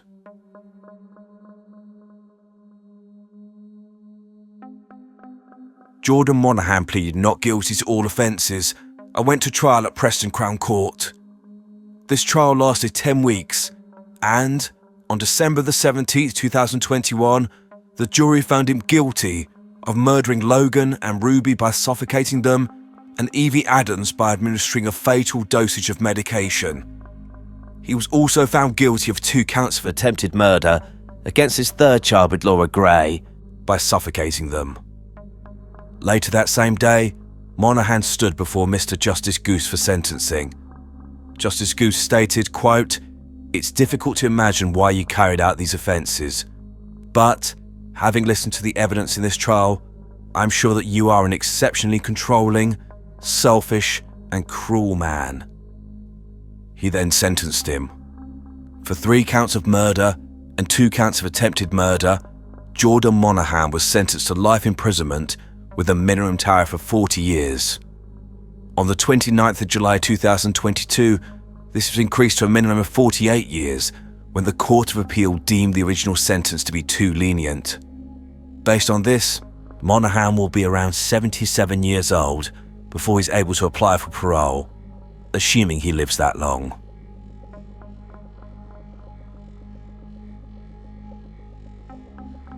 Concerns have been raised to the media about the handling of this case by several different agencies, including medical professionals, and their lack of, quote, professional curiosity regarding the deaths of both Logan and Ruby, with their deaths not being treated as suspicious. I've also read about a serious case review being initiated at Blackburn Council, inevitably around safeguarding, and why the family was not scrutinised more closely when the children have repeated contact with medical professionals, and why consideration wasn't given to removing the children from the home. In addition, criticism has been levelled at the speed of the police investigation, with Monaghan not being charged with the murders of his own children until 8 years later, and 3 years after a review had established that his 2 children had likely been murdered by suffocation. In response, Detective Chief Superintendent Pauline Stables stated, quote, "The deaths of both Ruby and Logan were subject to review in 2018. We gathered all the information the previous investigation filed. It's really difficult. We've got a loss of evidence from previous investigations because the deaths were treated or deemed to be natural causes. You've got medical evidence that's lost, CCTV, so it's really difficult to investigate historical crimes. Loss of evidence related to the suspicious death of 2 children. I'm not sure about you, but I find this explanation absolutely staggering. The glacial progression in this case and the lack of action by agencies meant that Jordan Monaghan was free to murder another person, a vulnerable woman whose death has devastated her family and left a daughter without a mother. Monaghan should have been safely behind bars a lot sooner, and lives would have been saved. Serious case reviews should result in a report, which can be accessed by the public, and I cannot find any. Potentially they are pending, and I'll likely do an update on this video if I can get hold of them, as they often contain a lot more information, including background regarding the offender.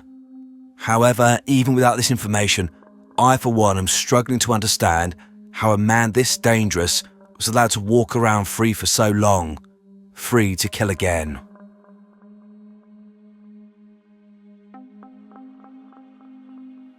This is one of the most horrific cases I've covered, and in order to highlight why, we need to look at why Jordan Monaghan committed these crimes. It should be pointed out that Monaghan did not admit his culpability, and the trial established his guilt, but not his motivation. So this is just my analysis, but I'm very confident I'm on the mark. So, going back to the profile of domestic abusers, these individuals often have backgrounds of trauma themselves, which results in them having low self-esteem and issues with abandonment, and they're unable to cope with the end of a relationship and or being on their own. and so they look to control their partners, eroding their self-esteem and placing them in a position, often through fear, where they feel unable to leave. Control is obtained and maintained through a variety of tactics, including violence, threats of violence, emotional abuse, isolating behaviour, etc. If they feel their control is being defied, for example, if their victim tries to leave the relationship, they will implement whatever tactics to stop this, as well as punish them for daring to consider that they have any say in the coupling. So, that is the basic template, which I found is common amongst domestic abusers. But in the case of Monaghan, there are additional factors I think need to be considered, in particular indicators of narcissism and psychopathy. Specifically, I think that Monaghan is a man who is entirely self-centered. No one else matters but him and what he wants, and, in this case, remaining in a relationship. With regards to psychopathy, I think it's obvious that he has no empathy, no compassion for others, and is willing to harm anyone, even his own children, without any regret or remorse. So, together, you have a man who is emotionally dependent on relationships and is willing to do whatever it takes in order to remain in control in these situations, even if it involves harming and killing others to get his own way. This would explain why, whenever Laura Gray tried to end the relationship, he would not have this, as I looked for some way to ensure this would not occur. He figured that the best way to do this was to create some sort of emergency which would completely redirect Laura's attention away from concerns about his behaviour, and he decided on using the one thing most precious to her, but clearly of absolutely no consequence to him, their children. So he created situations where she was in a blind panic when the children were sick, and he would then ride on his white Charger, pretending to be supportive and caring, being her rock. However, he needed situations which would utterly devastate Laura, destroy her psychologically, make her look to him entirely for support, and give him further opportunities to act as the hero. In order to achieve this, he killed the children, knowing that this would cripple Laura and make her forget any intention to leave him, and give him opportunities to act as the hero, including CPR on children he knew to be already dead, and organising a funeral, etc. So, rather than taking steps to address the main issue which seemed to be causing issues in the relationship, his gambling, he thought it was a better idea to kill his own children. The absolute evil of this man is so profound, and I cannot get my head around how he could kill his own children, likely by placing his hand over their nose and mouth, watching and feeling their life ebbing away, abusing the ultimate trust that is placed in a parent by a child, and destroying the most precious gift that a person can receive in their life. These children were just pawns in his sick little game. He was no father. He's not even worthy of being referred to as a human being, in my opinion. I think there was also a form of punishment in his actions. It's sickening that he wheeled Logan home knowing he was dead, and they got Laura to lift the rain cover and see her son like that. I have no doubt Monaghan was filled with glee, knowing the impact this would have on her, and he was likely thinking to himself, so you think you can leave me? This is what happens when you try. Eventually, he formed a relationship with Evie Adams, a woman who had a history of trauma herself, who was struggling as a single mother, and who just wanted to be loved and supported. No doubt, Monaghan presented himself as her saviour and manipulated her into believing that he was the answer to all of her problems. The one positive in this case, and I use that term loosely, is that Evie's daughter was removed from her care, and this is only because I have no doubt that Monaghan would have harmed or killed this child eventually. However, in the absence of anyone else, he targeted Evie directly, and, when she wanted to end the relationship, he poisoned her. Initially, I think this was to incapacitate her, making her so ill that she was entirely under his control. Why he eventually killed her is unclear, but I think that Monaghan knew he could not let her recover, that if she did, she would tell the police who was giving her the pills, and it would only be a matter of time before he was arrested. She was an inconvenience and needed to be eliminated. Why Evie took the pills is also a question that remains unanswered, but I think it's important to note that during the Blackpool trip in October 2019, one of her friends noticed Monaghan giving her tablets out of a bottle. I think it's likely that Monaghan had already got Evie hooked on medication as a form of control, and so she would be more likely to continue taking pills he gave her, potentially due to already being addicted to them. I want to say something in this case to try and offset some potential negative comments. People may say, why did Laura or Evie not know what was going on? Or why did they not take better care of their children, etc.? I really want to stress that unless you have been in this type of situation or seen it up close, it's difficult to put into words how insidious domestic abuse is, how these men are often skilled manipulators who can change people and make them act in ways that, looking back, they may be completely disgusted by. Even if you think both women potentially should or could have acted differently, I don't think that anything that either of them did meant that one should lose their life at the age of 23 years old and the other one had to spend the rest of her life mourning her 2 children. Nothing they did or didn't do meant they deserved that. So, please be respectful of these women. Do not lose focus that this monster, Jordan Monaghan, is the ultimate cause of this. May he rot in prison and then, hopefully, in the depths of hell.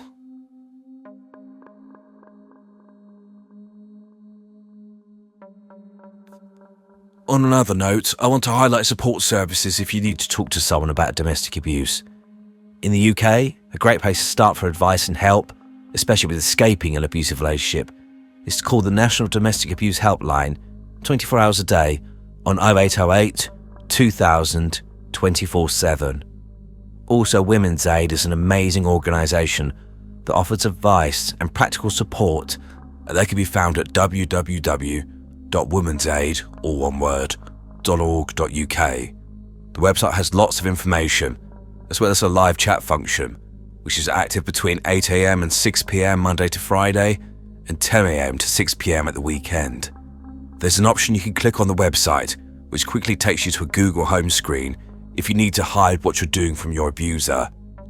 In the US, call the National Coalition Against Domestic Violence on 1-800-799-SAFE or visit www.thehotline.org.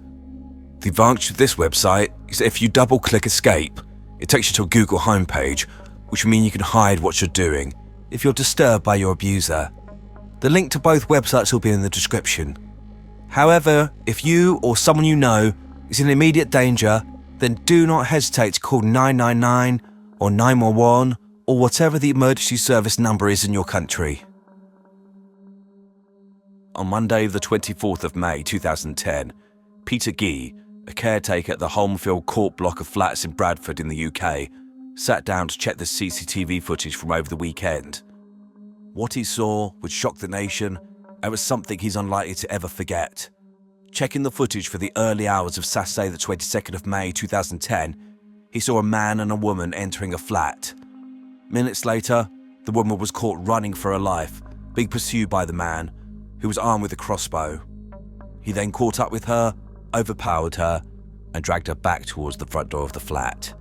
He then fired a crossbow bolt into her head, killing her, all in full view of the camera. The man then dragged the woman's body back into the flat. He then re-emerged, and this is what the camera caught.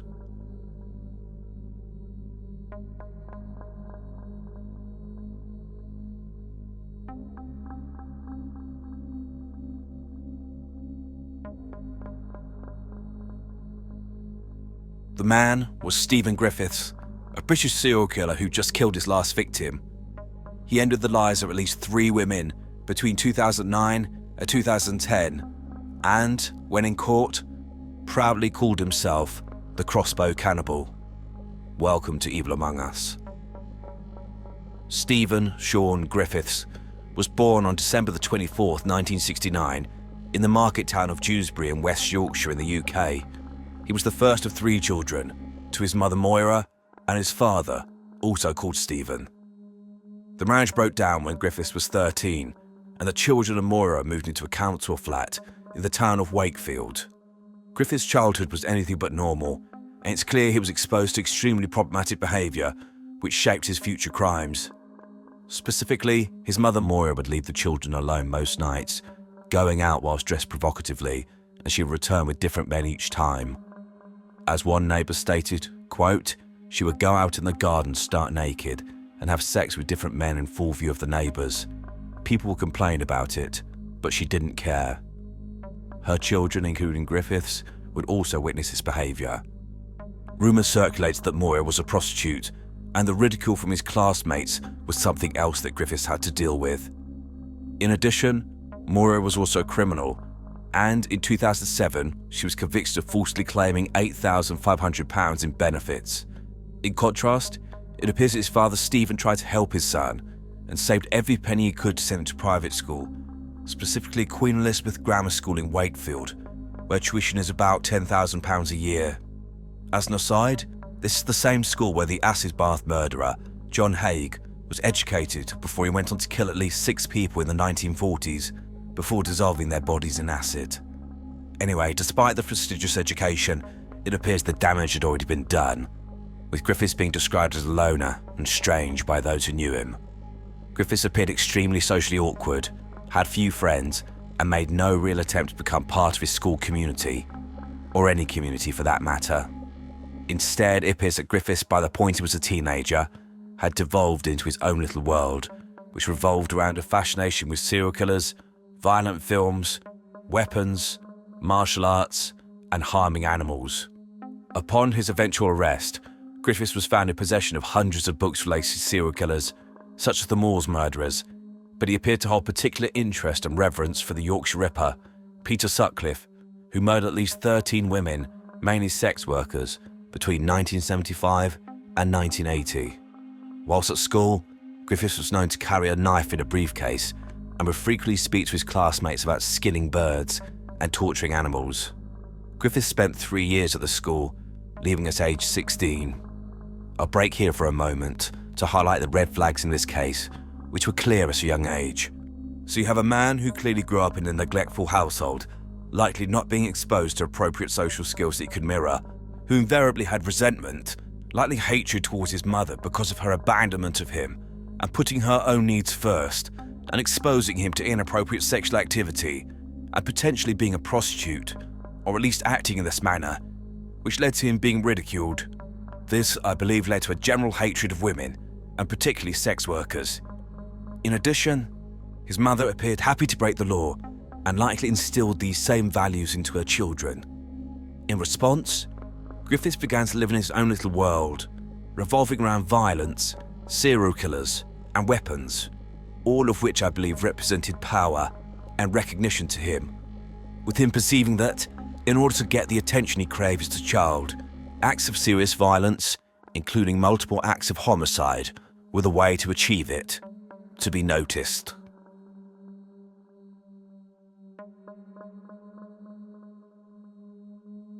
It didn't take Griffiths long to start falling foul of the law, with his first conviction coming when he was 17 years old, when he attacked a supermarket manager with a knife when he tried to stop him shoplifting, something Griffiths would do regularly. For this incident, Griffiths was sent to prison for 3 years, and, during this time, he told various professionals, including a probation officer and psychiatrist, that he had fantasized about becoming a serial killer and believed he would begin killing people before the age of 30 years old. In 1989, at age 19, Griffiths was again back before the court for possession of an offensive weapon, specifically a BB gun, which he would apparently use to shoot birds, which he would then take home and dissect. Just 2 years later, in 1991, Griffiths was sentenced to 2 years in prison for holding a knife to a woman's throat. However, I haven't been able to find any information about who this woman was and the particular circumstances. Whilst in prison for this offence, Griffiths' mental health was assessed, and one doctor described him as, quote, a sadistic, schizoid psychopath. The term schizoid refers to a personality disorder which is characterized by an individual wishing to pursue solitary habits, having difficulty expressing emotions and reacting appropriately to situations, and being outwardly humorous, emotionally detached and cold to others, so someone who has little vested interest in society. This, coupled with the sadistic and psychopathic labels, indicates that Stephen Griffiths was an individual who had little connection to society, no empathy, remorse or compassion for others, and derived pleasure from inflicting pain and humiliation onto others.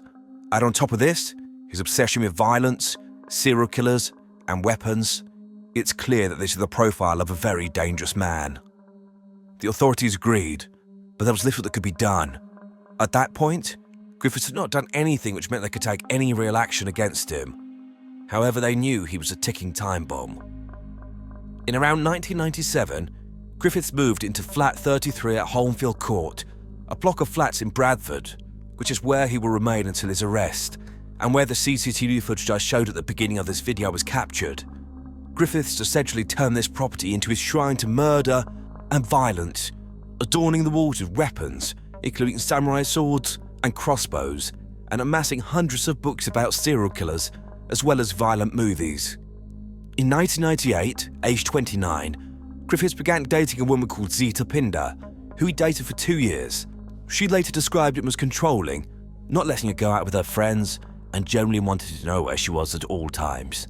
During the relationship, Griffiths told Zita that he lived with his parents, but she eventually found out that he had a flat and insisted that she went round. When she stepped in, she was disturbed by what she found. She later described coming face to face with his weapons collection and noticing a crossbow simply leaning against the television, as well as hundreds of books on serial killers. Zita stopped seeing Griffiths soon after this incident.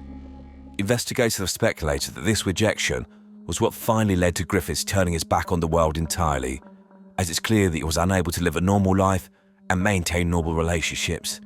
He therefore appeared to completely disappear into his own world, obsessed with violence and destruction. Added to this, I think this incident would have intensified Griffiths' underlying hatred of women and galvanised his behaviour years later.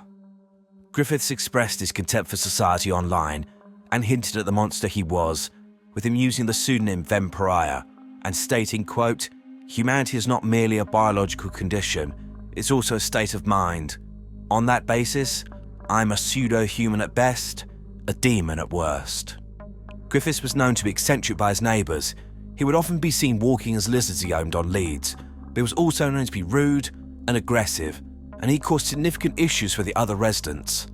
In particular, it seemed he would try to befriend women, but when he made sexual advances towards them and these were rejected, he'd become aggressive and threatened to kill or harm them. Police were made aware of these concerns, as well as the fact that Griffiths was seen repeatedly reading books on human dissection. Between 2007 and 2009, the year the murders began, police were receiving ever-increasing levels of complaints about Griffiths' behaviour and demeanour, and on at least one occasion, they seized some weapons from his property. However, they believed there was little they could do, so the only thing that occurred was that new CCTV cameras were installed, with the hope of gathering evidence to evict Griffiths, or potentially had him issued with an antisocial behaviour order. These cameras, however, would eventually capture the murder of a young woman and lay bare the depravity of Stephen Griffiths. It should be pointed out that Stephen Griffiths was an intelligent, educated, and cunning man. In around 2003, he obtained a bachelor's degree in psychology and, in 2004, enrolled on a part-time PhD course at the University of Bradford, which he was studying when he was eventually arrested. His thesis was going to be on 19th century murders in the Bradford area, so essentially Griffiths was spending his entire time obsessing over killers and was taking a qualification to be called doctor and become an expert in this field. Anyway, his intelligence is also demonstrated by the planning that Griffiths took before he committed his murders. Firstly, teaching himself human dissection from reading books, but also getting to know his prey, with him starting friendships with sex workers in the local area and often inviting them back to his flat for a drink, meaning that, at the time of the murders, he was known within these circles as a friendly, unassuming man. This was clearly the superficial charm associated with Griffith's psychopathy, which hid his true, horrific intent, which became apparent in June 2009 when he put his plan to become a famous serial killer into action.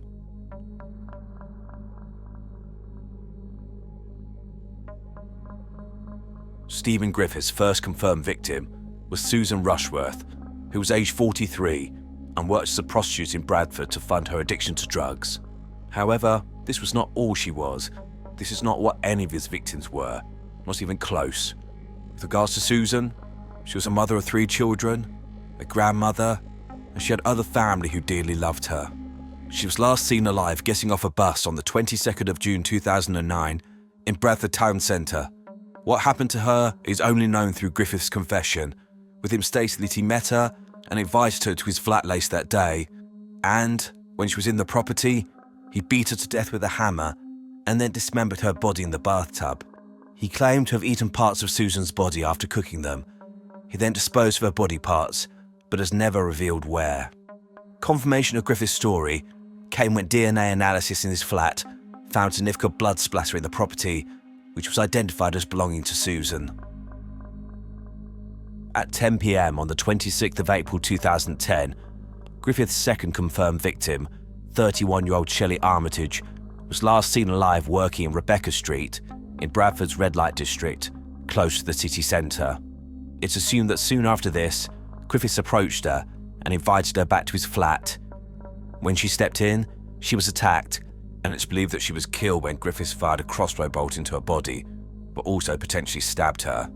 Police later recovered horrific video camera footage of Shelley's naked and apparently lifeless body, which had been filled by Griffiths.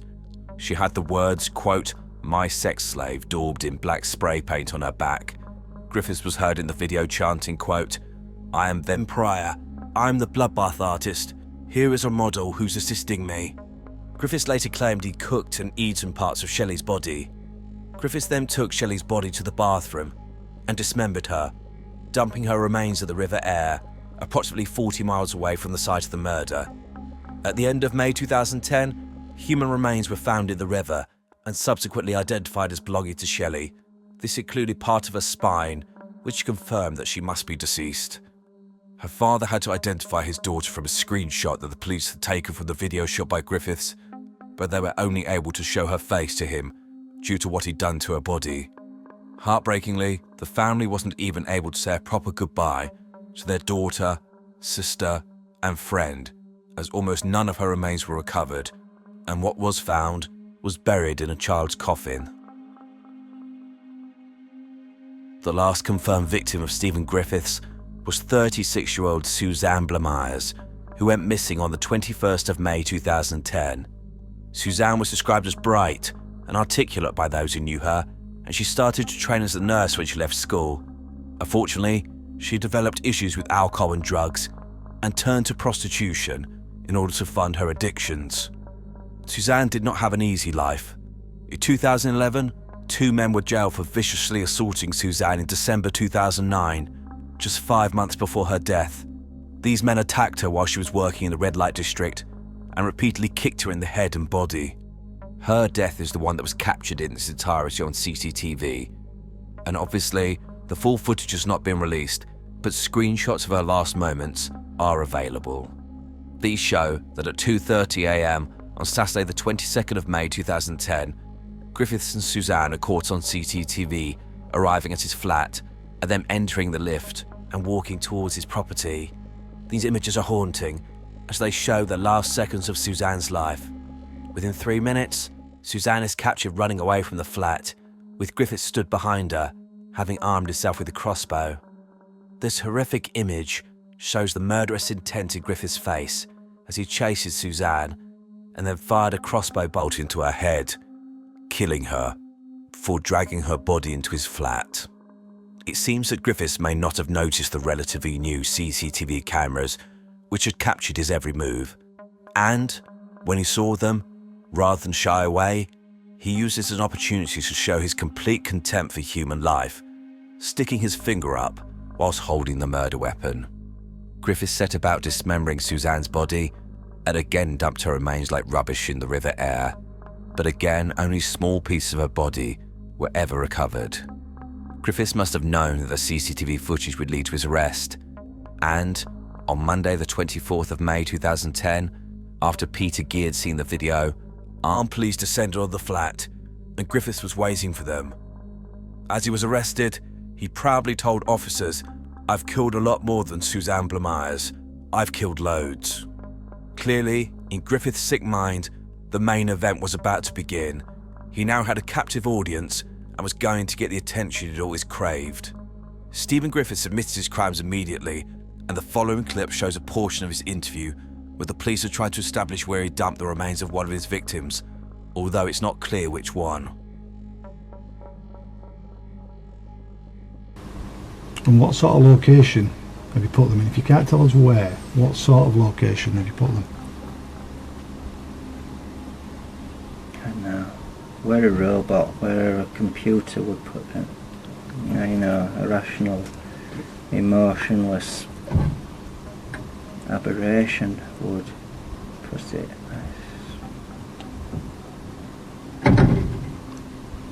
Why did you feel the need to kill her? I don't know. I don't know if I say just sometimes you kill someone to kill yourself or kill parties. I don't know. It's like deep issues inside me. So why did you feel the need to kill any of the girls? Fun? I don't know.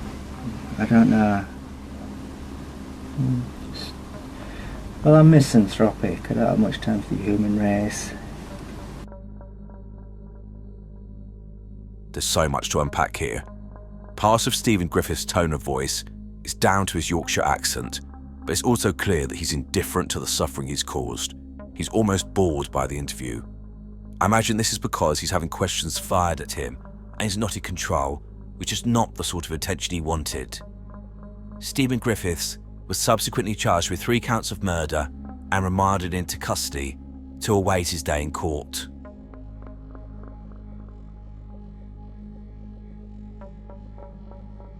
On the 28th of May 2010, Stephen Griffiths made his first appearance at Bradford Magistrates Court, a formality in the UK for a case such as this, before it's committed to the Crown Court. During these types of hearings, the accused simply confirms their name and their address. When asked his name, Griffiths said, quote, "The crossbow cannibal." This invariably caused shock in the court and sickeningly deep distress in the victims' families who were in the court to see the man who killed their loved ones. On the 21st of December 2010, Stephen Griffiths appeared before Mr. Justice Openshaw at Leeds Crown Court and entered guilty pleas to the murders of Susan Rushworth, Shelley Armitage and Suzanne Blamires. Justice Openshaw stated that Griffiths had committed, quote, "wicked and monstrous crimes," and stated, quote, "the circumstances of these murders are so wicked and monstrous, they leave me in no doubt the defendant should be kept in prison for the rest of his life." He then sentenced him. Stephen Griffiths was sentenced to a whole life order, meaning that he will never be released from prison.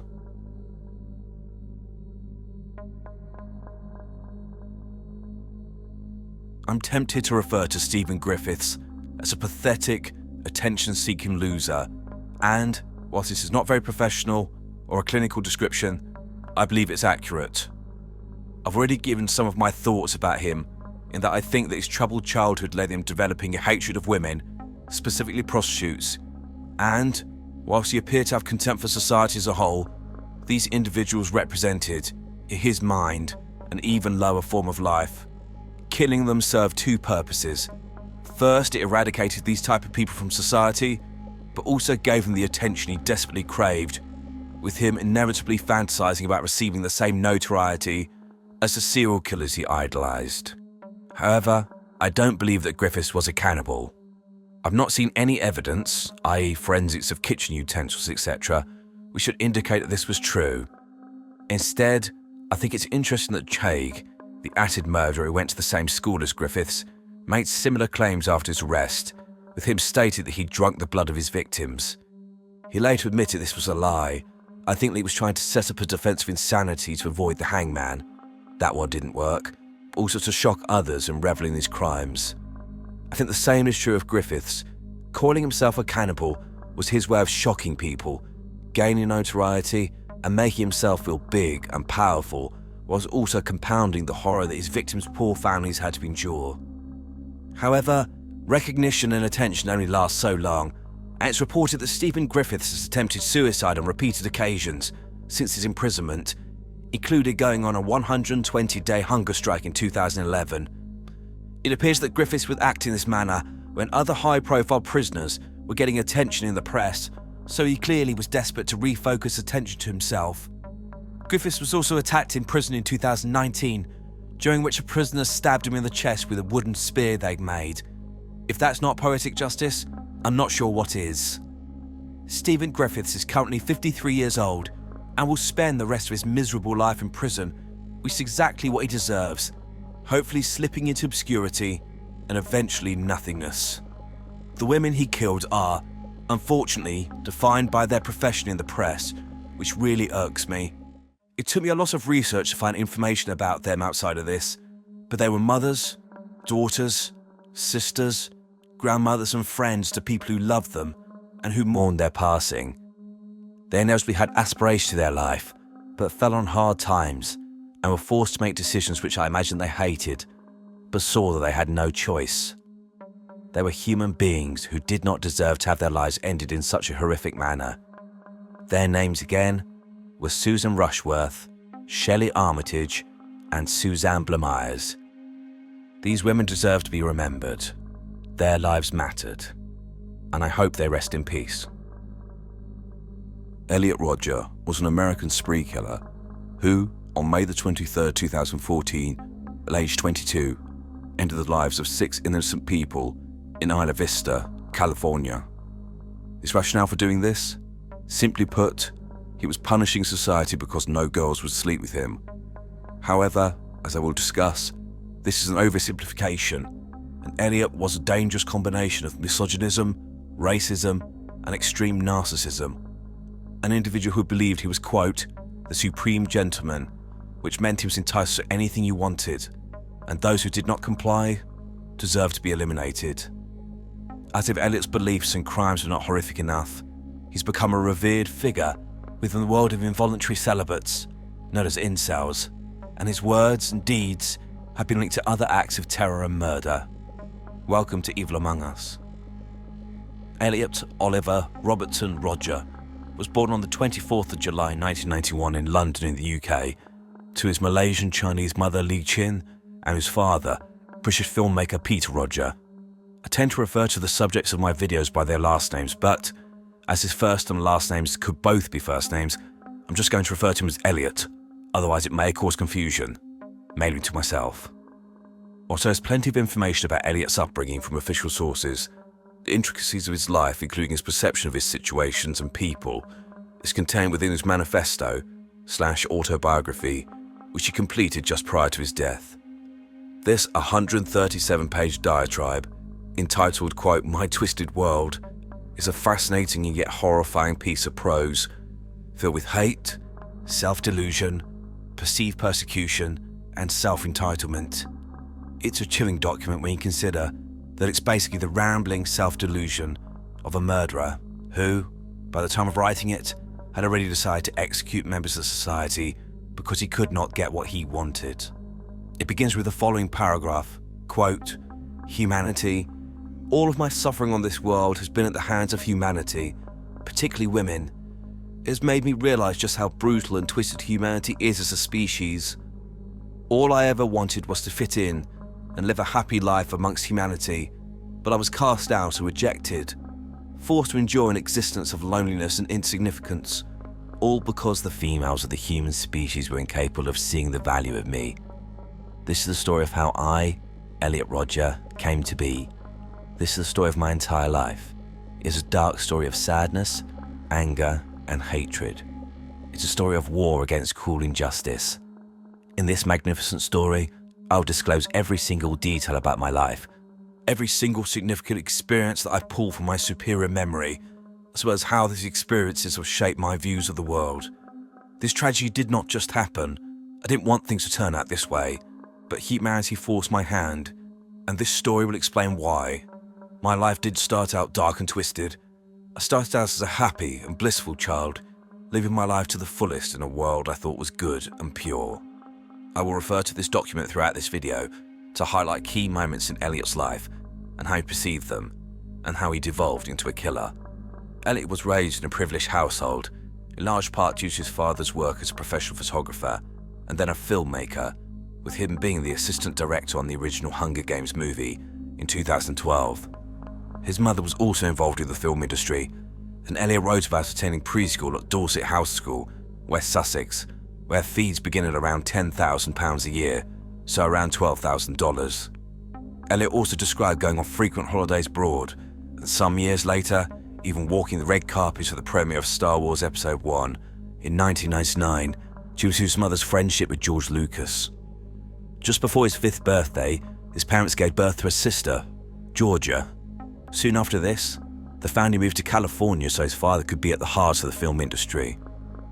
I think the initial seeds of what Elliot became were sown during these early years. Obviously, people with means who have children will try and give them the best life possible and the best experiences, which is completely understandable. However, I think this needs to be balanced with a reality check, showing them you need to earn things, they're not just handed to you. Just because you come from this background, it doesn't automatically make you special. The true measure of a man is not the size of his bank account. However, I think, for whatever reason, Elliot was not taught this as a child, and he felt entitled to special treatment from others, believing that he was superior, and that it was everyone else's job to recognise this and cater to his needs. At age 7, Elliot's parents separated. It is clear from his own writings this had a significant impact on him, as it took him completely by surprise. Elliot wrote regarding this, quote, "Very shortly after my 7th birthday, the news came. I believe it was my mother who told me that she and my father were getting a divorce. My mother, who only a few months before told me that such a thing would never happen. I was absolutely shocked, outraged, and above all, overwhelmed. This was a huge life-changing event.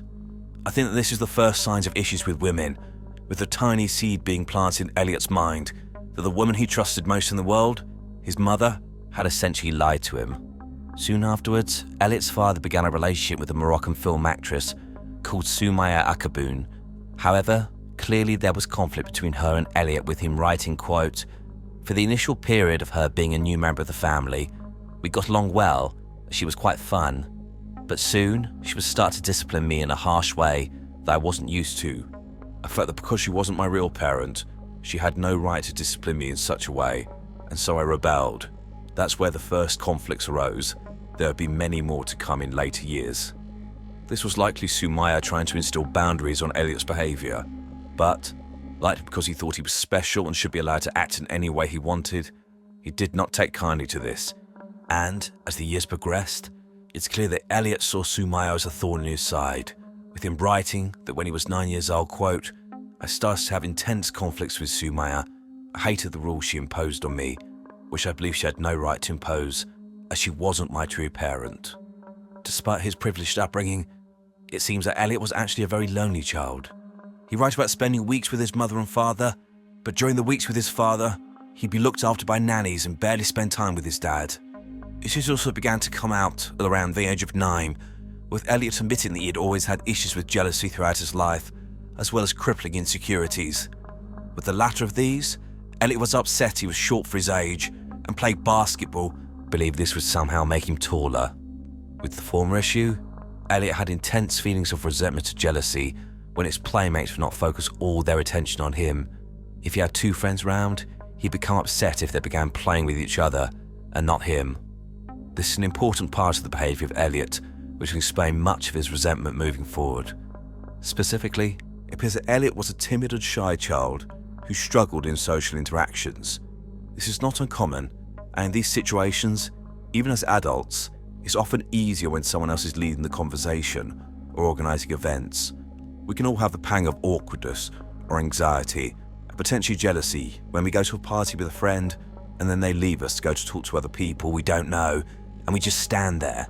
But we understand, although it may still be an uncomfortable feeling, this is our issue. Our friend is free to go and do what they please, and people can share their attention without it being some kind of swipe at us. We also know that while some people may come and talk to us, we need to be brave and sometimes take the first step. However, Elliot doesn't appear to have learned this, and as time progressed, he appears to form the opinion that others, and particularly girls, should flock to him, chase him, and pay him full attention without him making any effort.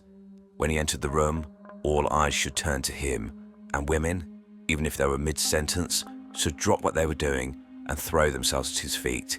If they did not, this was an affront to him personally.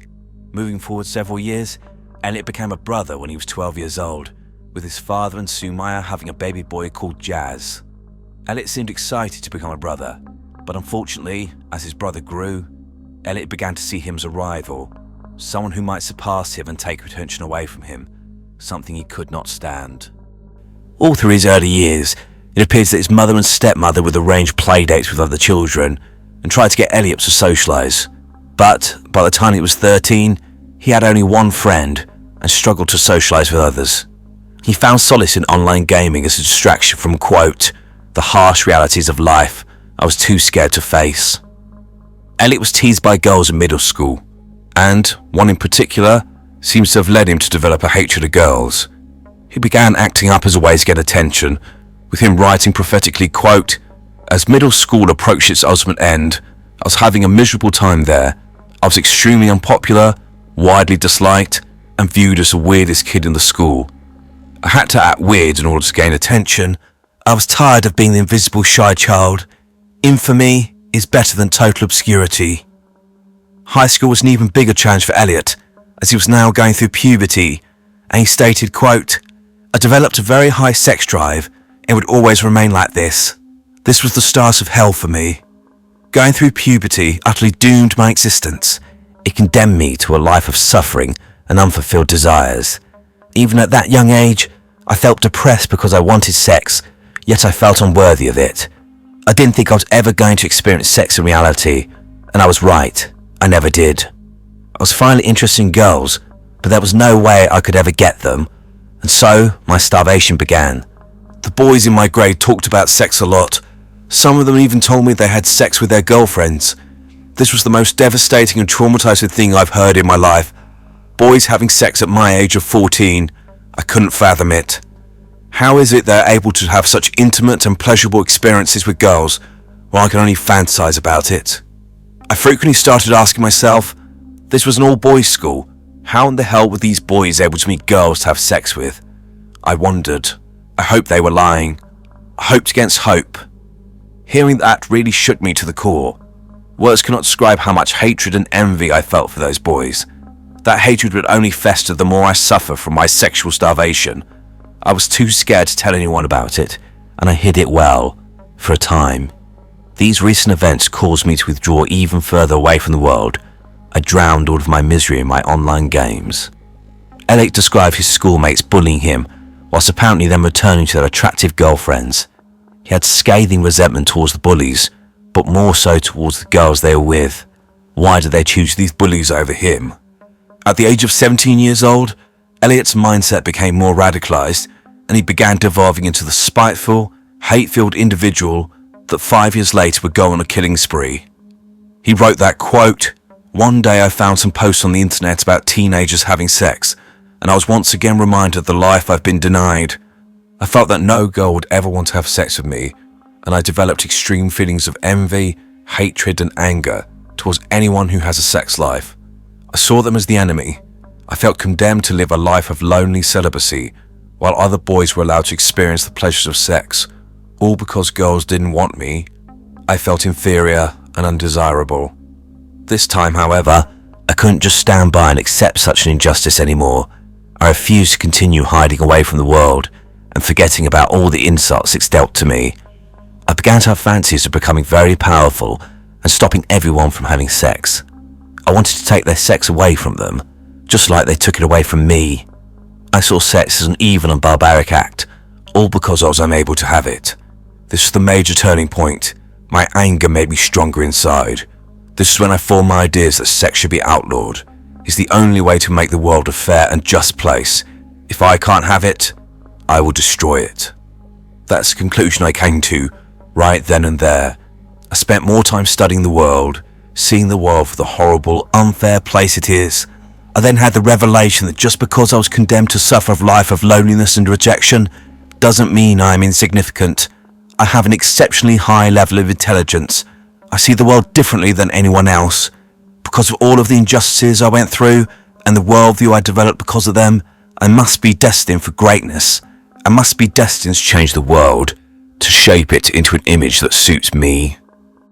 Elliot seemed to have spent the next 2 years turning further in on himself, reading books that reinforced his increasingly misogynistic attitudes, cutting himself off from the real world, and losing himself in video games where he would end up in arguments with people if they even mentioned having a girlfriend.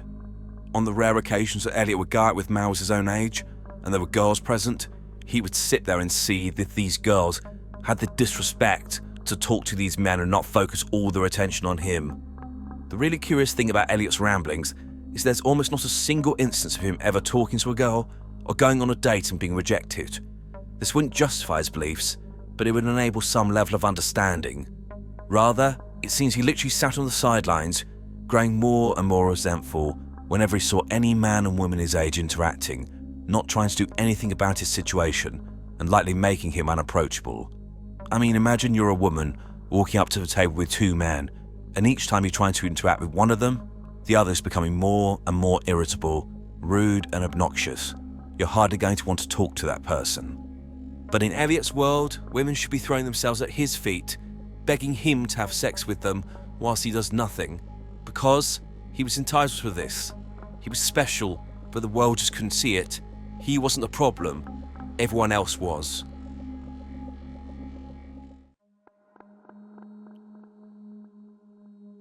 At the age of 19 years old, Elliot Rodger was becoming more unhinged, and around this time, he moved to an apartment in Santa Barbara to attend the University of California, Santa Barbara, and ominously wrote at this time, quote, "The move to Santa Barbara is the end game, the ultimate climax of everything. I saw it as a new chance that was given to me to finally have the things I want in life: love, sex, friends, fun, acceptance, a sense of belonging. But I can never forgive the world for denying me such things in the past. I was already turning 20 soon. I already lost many years of my life. I deserve better than that. I am an intelligent gentleman. I deserve the love of girls more than the other obnoxious boys of my age. And yet, they get girls and I don't. This is a crime that can never be forgotten, nor can it be forgiven.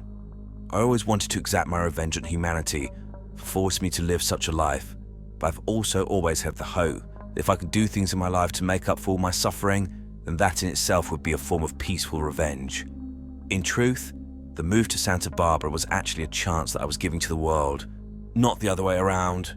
I was giving the world one last chance to give me the life that I know I'm entitled to, the life that other boys are able to live with ease. If I still have to suffer the same rejection and injustice, even after I move to Santa Barbara, then that will be the last straw. I will have my vengeance." However, Elliot found issues almost immediately with Santa Barbara. Despite not leaving the property and doing anything about his situation, he was unhappy that he was not instantly presented with sexual opportunities and resented his housemates, who he claimed would frequently brag about their success with girls. Elliot's musings then demonstrate his racist attitudes and his extreme narcissistic beliefs, with him writing about his annoyance with an African-American man who had more success with women than him. Quote, "How could an inferior, ugly black boy be able to get a white girl and not me? I am beautiful, and I'm half white myself. I am descended from British aristocracy. He is descended from slaves. I deserve it more." I tried not to believe his foul words, but they were already said. It was hard to erase them from my mind.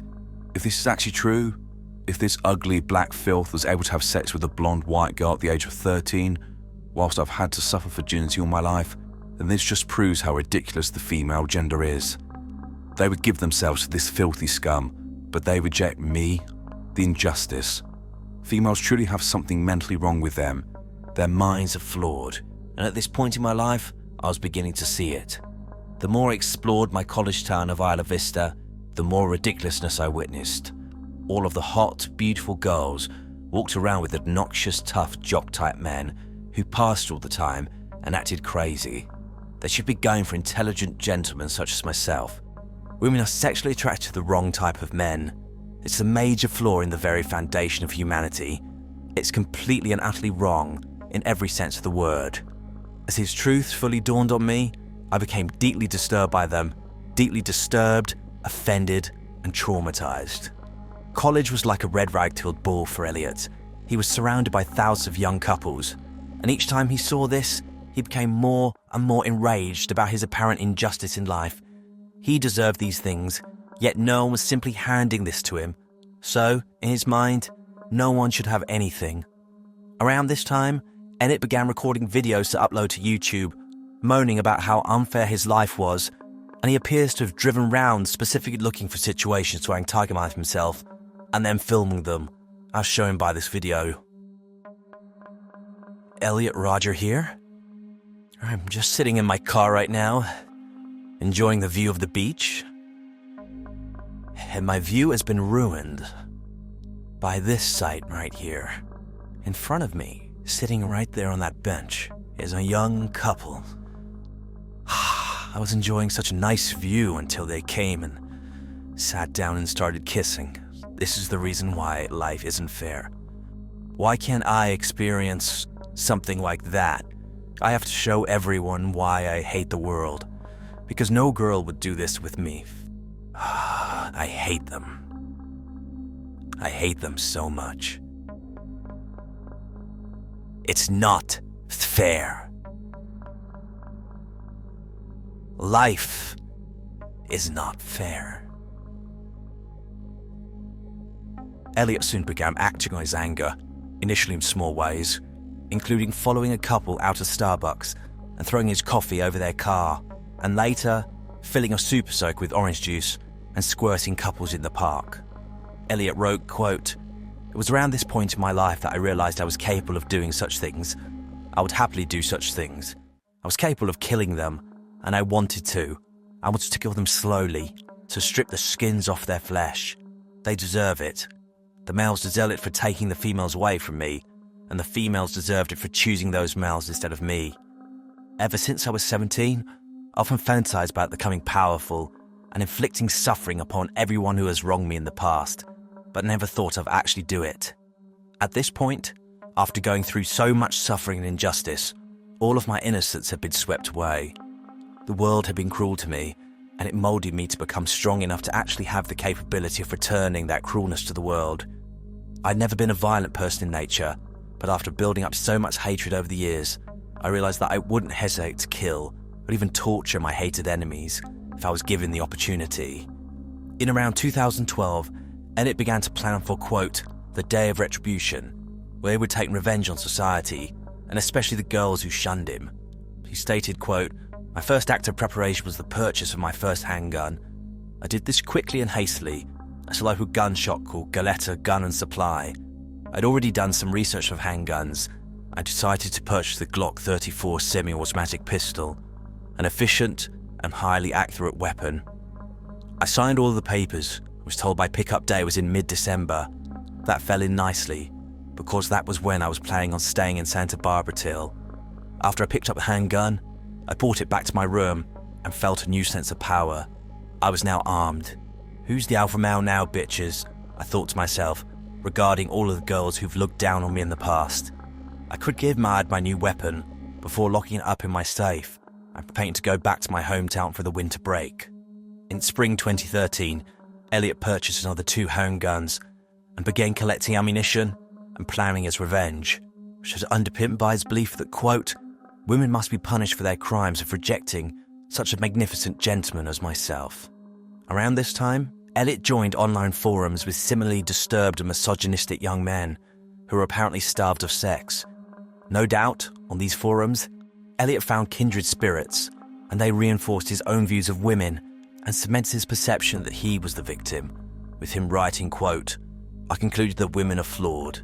There is something mentally wrong with the way their brains are wired, as if they haven't evolved from animal-like thinking. They're incapable of reason or thinking rationally. They're like animals, completely controlled by their primal, depraved emotions and impulses. This is what they are attracted to, barbaric, wild, beast-like men. They're beasts themselves. Beasts should not be able to have any rights in a civilized society. If their wickedness is not contained, the whole of humanity will be held back from advancement to a more civilized state. Women should not have the right to choose who to mate with. That choice should be made for them by civilized men of intelligence. If women have the freedom to choose which men to mate with, like they do today, they would breed with stupid, degenerate men. It should only produce stupid, degenerate offspring. This in turn would hinder the advancement of humanity. Not only hinder it, but devolve humanity completely. Women are like a plague that must be quarantined. When I came to this brilliant, perfect revelation, I felt like everything was now clear to me in a bitter, twisted way. I'm one of the few people on this world who has the intelligence to see this. I'm like a god. and my purpose is to exact ultimate retribution on all of the impurities I see in the world. So women are inferior and should literally be presented to men like him to have sex with. No consent, no choice in the matter.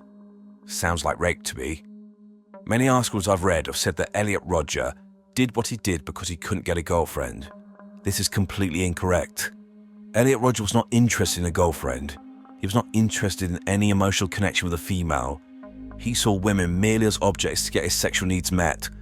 Like a classic narcissist, he saw value only in what people could give to him, hence why he was advocating basically a system where women would be used and abused by men based on an allocation system, with him likely seeing himself as the overseer of this twisted system. From approximately 2012, Elliot was completely alone. His behaviour and attitudes have pushed everyone away. However, concerns about his mental health were flagged, but not acted upon. Specifically, in April 2014, just weeks before the rampage, his mother found the videos that Elliot had posted on YouTube and was concerned, so called one of his counsellors. The counsellor called mental health services and then the police. Santa Barbara County Sheriff's deputies showed up at Elliot's doorstep to check on his mental health. However, they weren't aware of any of the videos. They determined that Elliot was a well-mannered, if shy young man who posed no risk. They then left. This was the last opportunity to stop Elliot. There'll be no more chances. Elliot had planned his day of retribution in great detail, writing the following long description. He said, quote, "On the day before the day of retribution, I will start the first phase of my vengeance. Started killing as many people as I can around Isla Vista by luring them into my apartment through some form of trickery. The first people I would have to kill are my 2 housemates to secure the entire apartment for myself as my personal torture and killing chamber. After that, I'll start luring people into my apartment, knock them out with a hammer and slit their throats. I'll torture some of the good-looking people before I kill them, assuming that the good-looking ones had the best sex lives. All of that pleasure they had in their life, I will punish by bringing them pain and suffering. I've lived a life of pain and suffering, and it was time to bring that pain to people who actually deserve it. I will cut them, flay them, strip all the skin off their flesh, and pour boiling water all over them while they're still alive, as well as any other form of torture I can possibly think of. When they're dead, I'll behead them and keep their heads in a bag, for their heads will play a major role in the final phase. This first phase will represent my vengeance against all of the men who've had pleasurable sex lives while I've had to suffer. Things will be fair once I make them suffer as I did. I will finally even the score. The second phase will take place on the day of retribution itself, just before the climactic massacre. The second phase will represent my war on women. I will punish all females for the crime of depriving me of sex.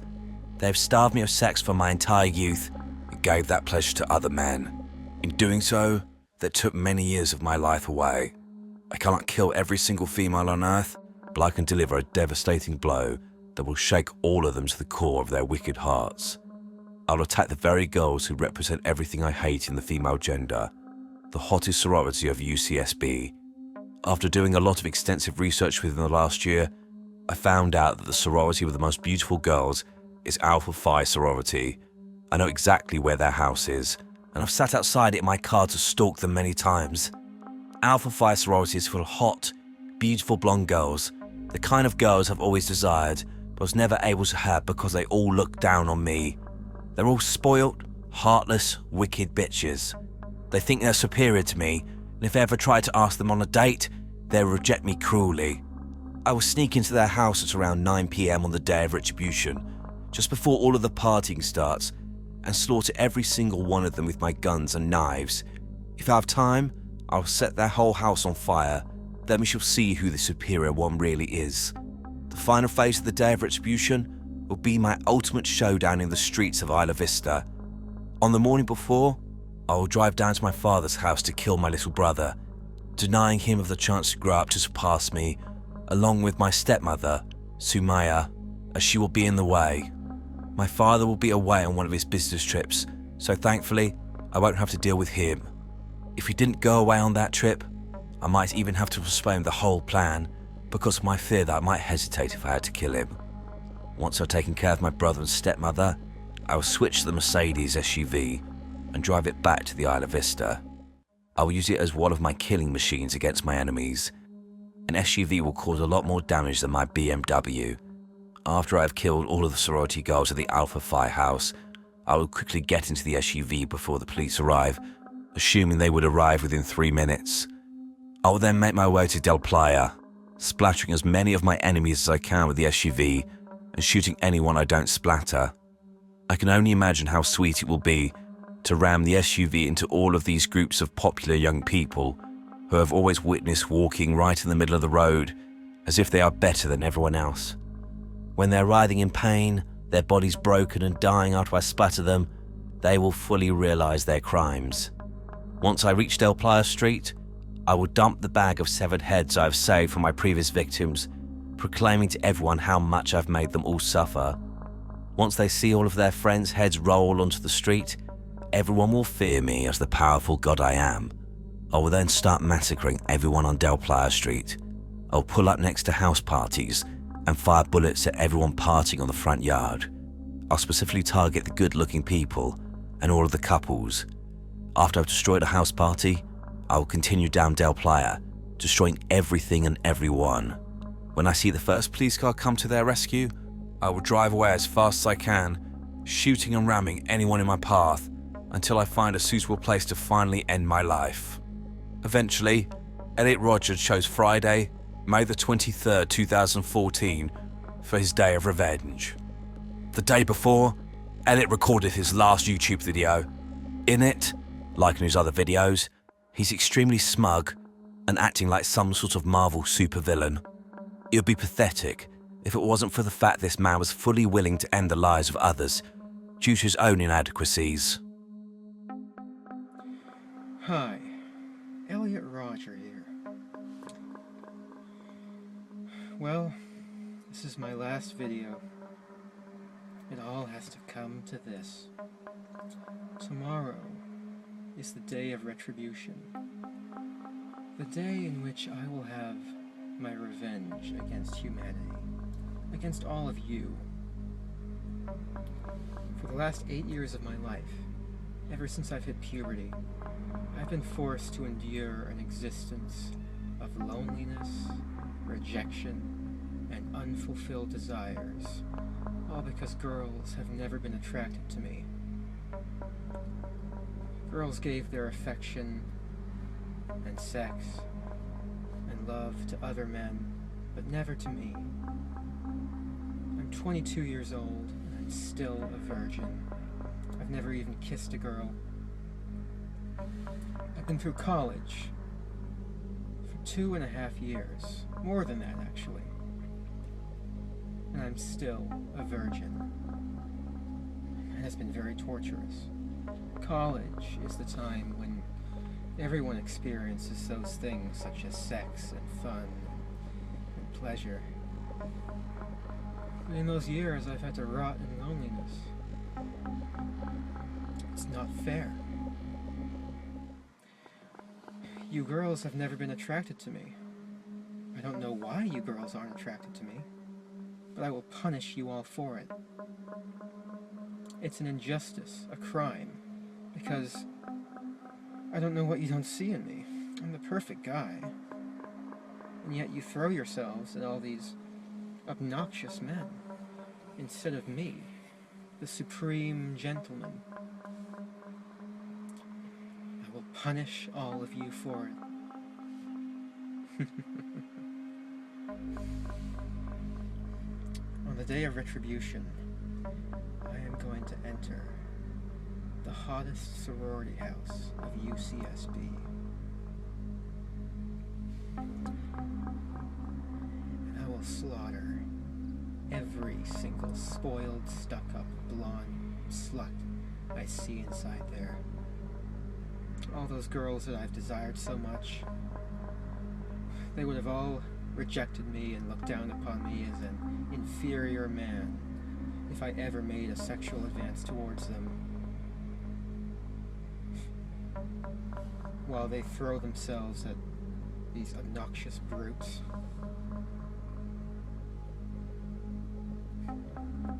take great pleasure in slaughtering all of you. You will finally see that I am, in truth, the superior one, the true alpha male.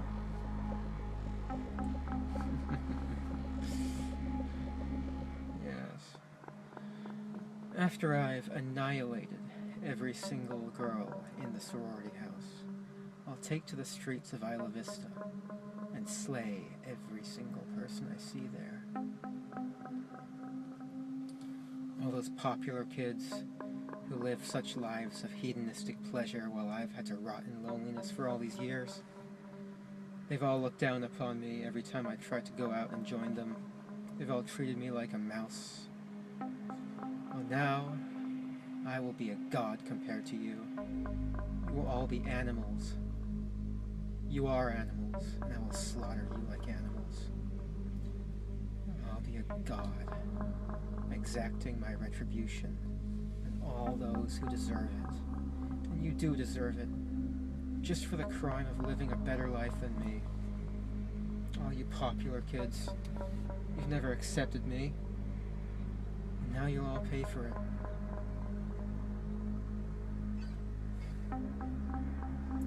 Girls, all I've ever wanted was to love you and to be loved by you. I wanted a girlfriend. I've wanted sex. I've wanted love, affection, adoration. You think I'm unworthy of it. That's a crime that can never be forgiven. If I can't have you, girls, I will destroy you.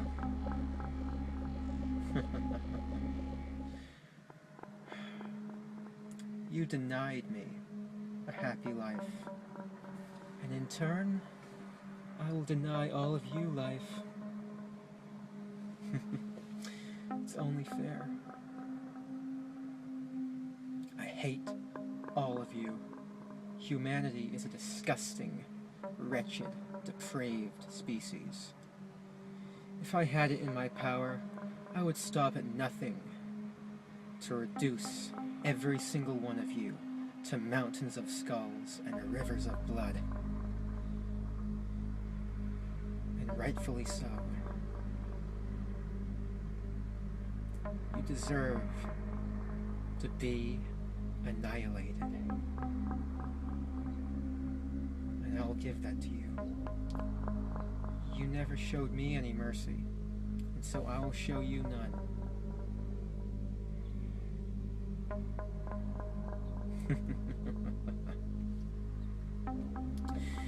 You forced me to suffer all my life, and now I'll make you all suffer.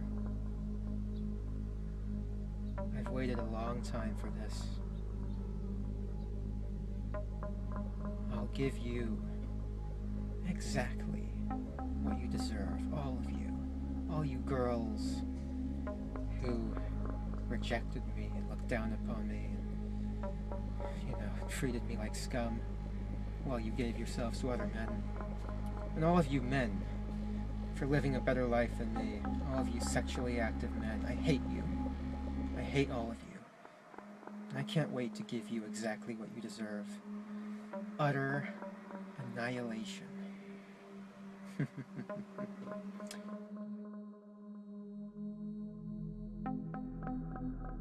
At around 5 p.m. on May the 23rd, 2014, Elliot Rogers stabbed to death his two flatmates, 20-year-old Wei Han Wang and 20-year-old Chen Hong. He also murdered their friend, 19-year-old George Chen, who was visiting, again by repeatedly stabbing him. All three were best friends. George volunteered for a Buddhist organization and often helped elderly neighbors get their mail and take out the rubbish. A former high school friend described Cheng as, quote, the kindest kid, so generous, so giving, always willing to help people out. Wei Han's mother lamented how she could carry on with her life without her son in the world. Elliot then spent the next several hours preparing for the second part of his plan. At around 8 p.m, he went to a local Starbucks to get a latte, and at 8:30 p.m, was seen in his vehicle working on his laptop. By 9 p.m, Elliot was driving his BMW north to the Alpha Phi sorority house. When he got there, he found the door was locked, and sorority members heard loud and aggressive knocking at the front door. Luckily, no one opened it to him. However, Elliot started shooting at young women who were standing outside the building. One survived, but two, 19-year-old Veronica Weiss and Katie Cooper, aged 22, both died. As opposed to the monsters that Elliot portrayed these women to be, they were both exceptional, who were loved and would have made a difference to the world. Veronica was described as someone obsessed with sport and a kind-hearted person. Katie was weeks away from graduating, and a high school teacher stated, quote, "She was one of 2,500 students I've taught over the years, but Katie was a standout." Elliot then travelled south, began firing into an unoccupied coffee shop on Pardale Road, and then into the Isla Vista Deli Mart, as shown by this terrifying footage. It was here that 20-year-old Christopher Ross Michael Martinez was hit 7 times and died almost immediately. Chris was a man with aspirations. After graduating, he was planning on going to law school, but he was cut down in his prime. Elliot continued driving south on the wrong side of the road, hitting a pedestrian and firing at 2 others, who he missed. He then shot a couple coming out of a pizza parlour and fired at another woman but missed. Elliot then drove in a loop around a city block and engaged in a gun battle with sheriff's deputies. Elliot continued driving erratically, hitting 2 pedestrians with his car before shooting and wounding 3 passers-by. Elliot then struck another skateboarder with his car and shot and wounded 2 men. Elliot then exchanged gunfire with 3 sheriff's deputies and was shot in the hip. Pursued by police, Elliot hit another cyclist before crashing into the curb. At 9:30 p.m, police approached Elliot's car and found him dead in the driver's seat, having put a bullet in his own brain. Found in the vehicle were his guns and over 500 rounds of unspent ammunition. Elliot's rampage claimed the lives of 6 people, not including him, and injured 14 others, 7 of whom were shot and 7 who had suffered blunt force trauma from being hit by his vehicle.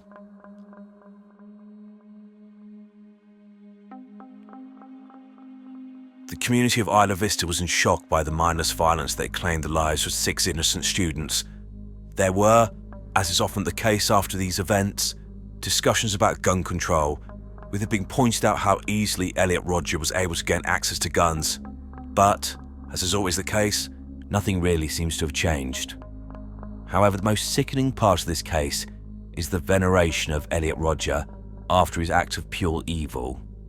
Since the dawn of the internet, there have always been unstable and hate-filled people filling message boards with bile.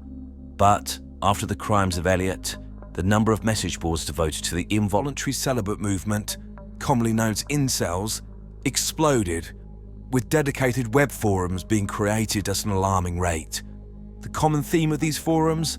Hero worship of Elliot Rodger, including pictures of his face superimposed on pictures of saints, with him being known as Saint Elliot, and his videos on YouTube enabling disturbed individuals to espouse their admiration of the actions of this coward. Unfortunately, it didn't stop there. Elliot has been cited as the inspiration of several disturbed men who've gone on killing sprees of their own. For example, Alex Manassian, the perpetrator of the 2018 Toronto van attack, which killed 11 people and injured 15 others, cited Elliot Rodger as his inspiration for the massacre. In the UK, 22-year-old Jake Davidson was obsessed with the incel movement and, like Elliot, posted videos of himself ranting about his rejection by women. Davidson eventually went on a killing spree in Plymouth in the UK on the 12th of August 2021, in which he killed 5 people with a shotgun, including his mother and a 3-year-old child, before taking his own life. I'll cover both of these cases in future videos. However, it's clear that the horrific crimes of Elliot Rodger have given a face to a dangerous and insidious movement that has spread across the world. It's enabled potentially dangerous people to be able to justify their internal hate, nurture it, and then project it onto the world as a whole, resulting in the murders of innocent people who have usually never met the person who killed them and have had their lives snatched away from them simply because these weak, pathetic men are unable to accept rejection or the fact that the world does not revolve around them.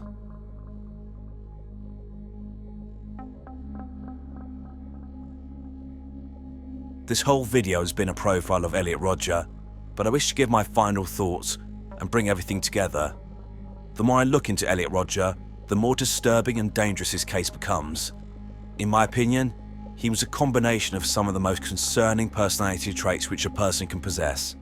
He was extremely narcissistic, entitled, arrogant, clearly psychopathic, misogynistic, racist and violent. Elliot expected the world just to fall into his lap, and, as I said earlier, it's fascinating reading his insane ramblings over 137 pages, as there was almost no reference to him actually doing anything about his lack of sex. He never seems to have spoken to any girls, and genuinely seems to think that women should have fallen at his feet, removed all their clothes, and begged him to have sex with them. Elliot's callousness is shown not only by his crimes, but the extent of his plans, which included torturing and beheading people he was jealous of, and even killing his 10-year-old brother just in case he surpassed him one day. This epitomizes Elliot. If he can't have things, no one can. If someone is a threat to him, they deserve to die. I do have some sympathy for the child that Elliot was. Lonely, awkward, and struggling to fit in. At the core of him was a deep, dark hole of insecurity and fear. However, I have no sympathy for the monster he became and his inability to self-reflect and think, maybe why I'm in this position is because I'm a bit of a douche. I should do something about that. No, instead he externalized everything and deemed society as a whole guilty of his failings, and, acting as judge, jury, and executioner, he meted out punishment, even though most of the people he killed and tried to kill had no idea who he was and had nothing to do with his situation. His actions also demonstrate his utter cowardice. He killed himself in order to avoid being held accountable for his actions, knowing that he would spend the rest of his life in prison, likely on death row, and he would have lost control. I dread to think what would have happened if Elliot had lived long enough to find a woman to have sex with. I imagine this woman would have quickly become the center of his obsession, with him demanding sex whenever he wanted, and this would have likely occurred, in my opinion, whether she consented or not. I imagine he would have been a stalker, someone who refused to take no for an answer or be marginalized for someone's life. Worse still, an actual girlfriend. I think any woman who'd been in a relationship with Elliot would have been controlled, demeaned, raped, and generally horrifically abused repeatedly, given his perception of women as objects, his underlying insecurities, and his violent tendencies. I've little doubt that if a girlfriend or woman he had sex with rejected him, he would have killed them. Outside of relationships, I think Elliot's words are quite insightful into the fact that at 22 years old, he seemed to think he was the most persecuted human being on earth. This makes me think that he was wholly unprepared for life in general, and that he might have faced many situations in his life, for example losing a job, being demoted, and responded with extreme violence towards whoever he felt aggrieved by. Elliot Rodger claimed to be the victim. However, these are the real victims. He was a pathetic creature whose continued reverence by a small group of equally disturbed individuals is testament to their own delusional thinking, and is not shared by wider society, where this man is rightly reviled.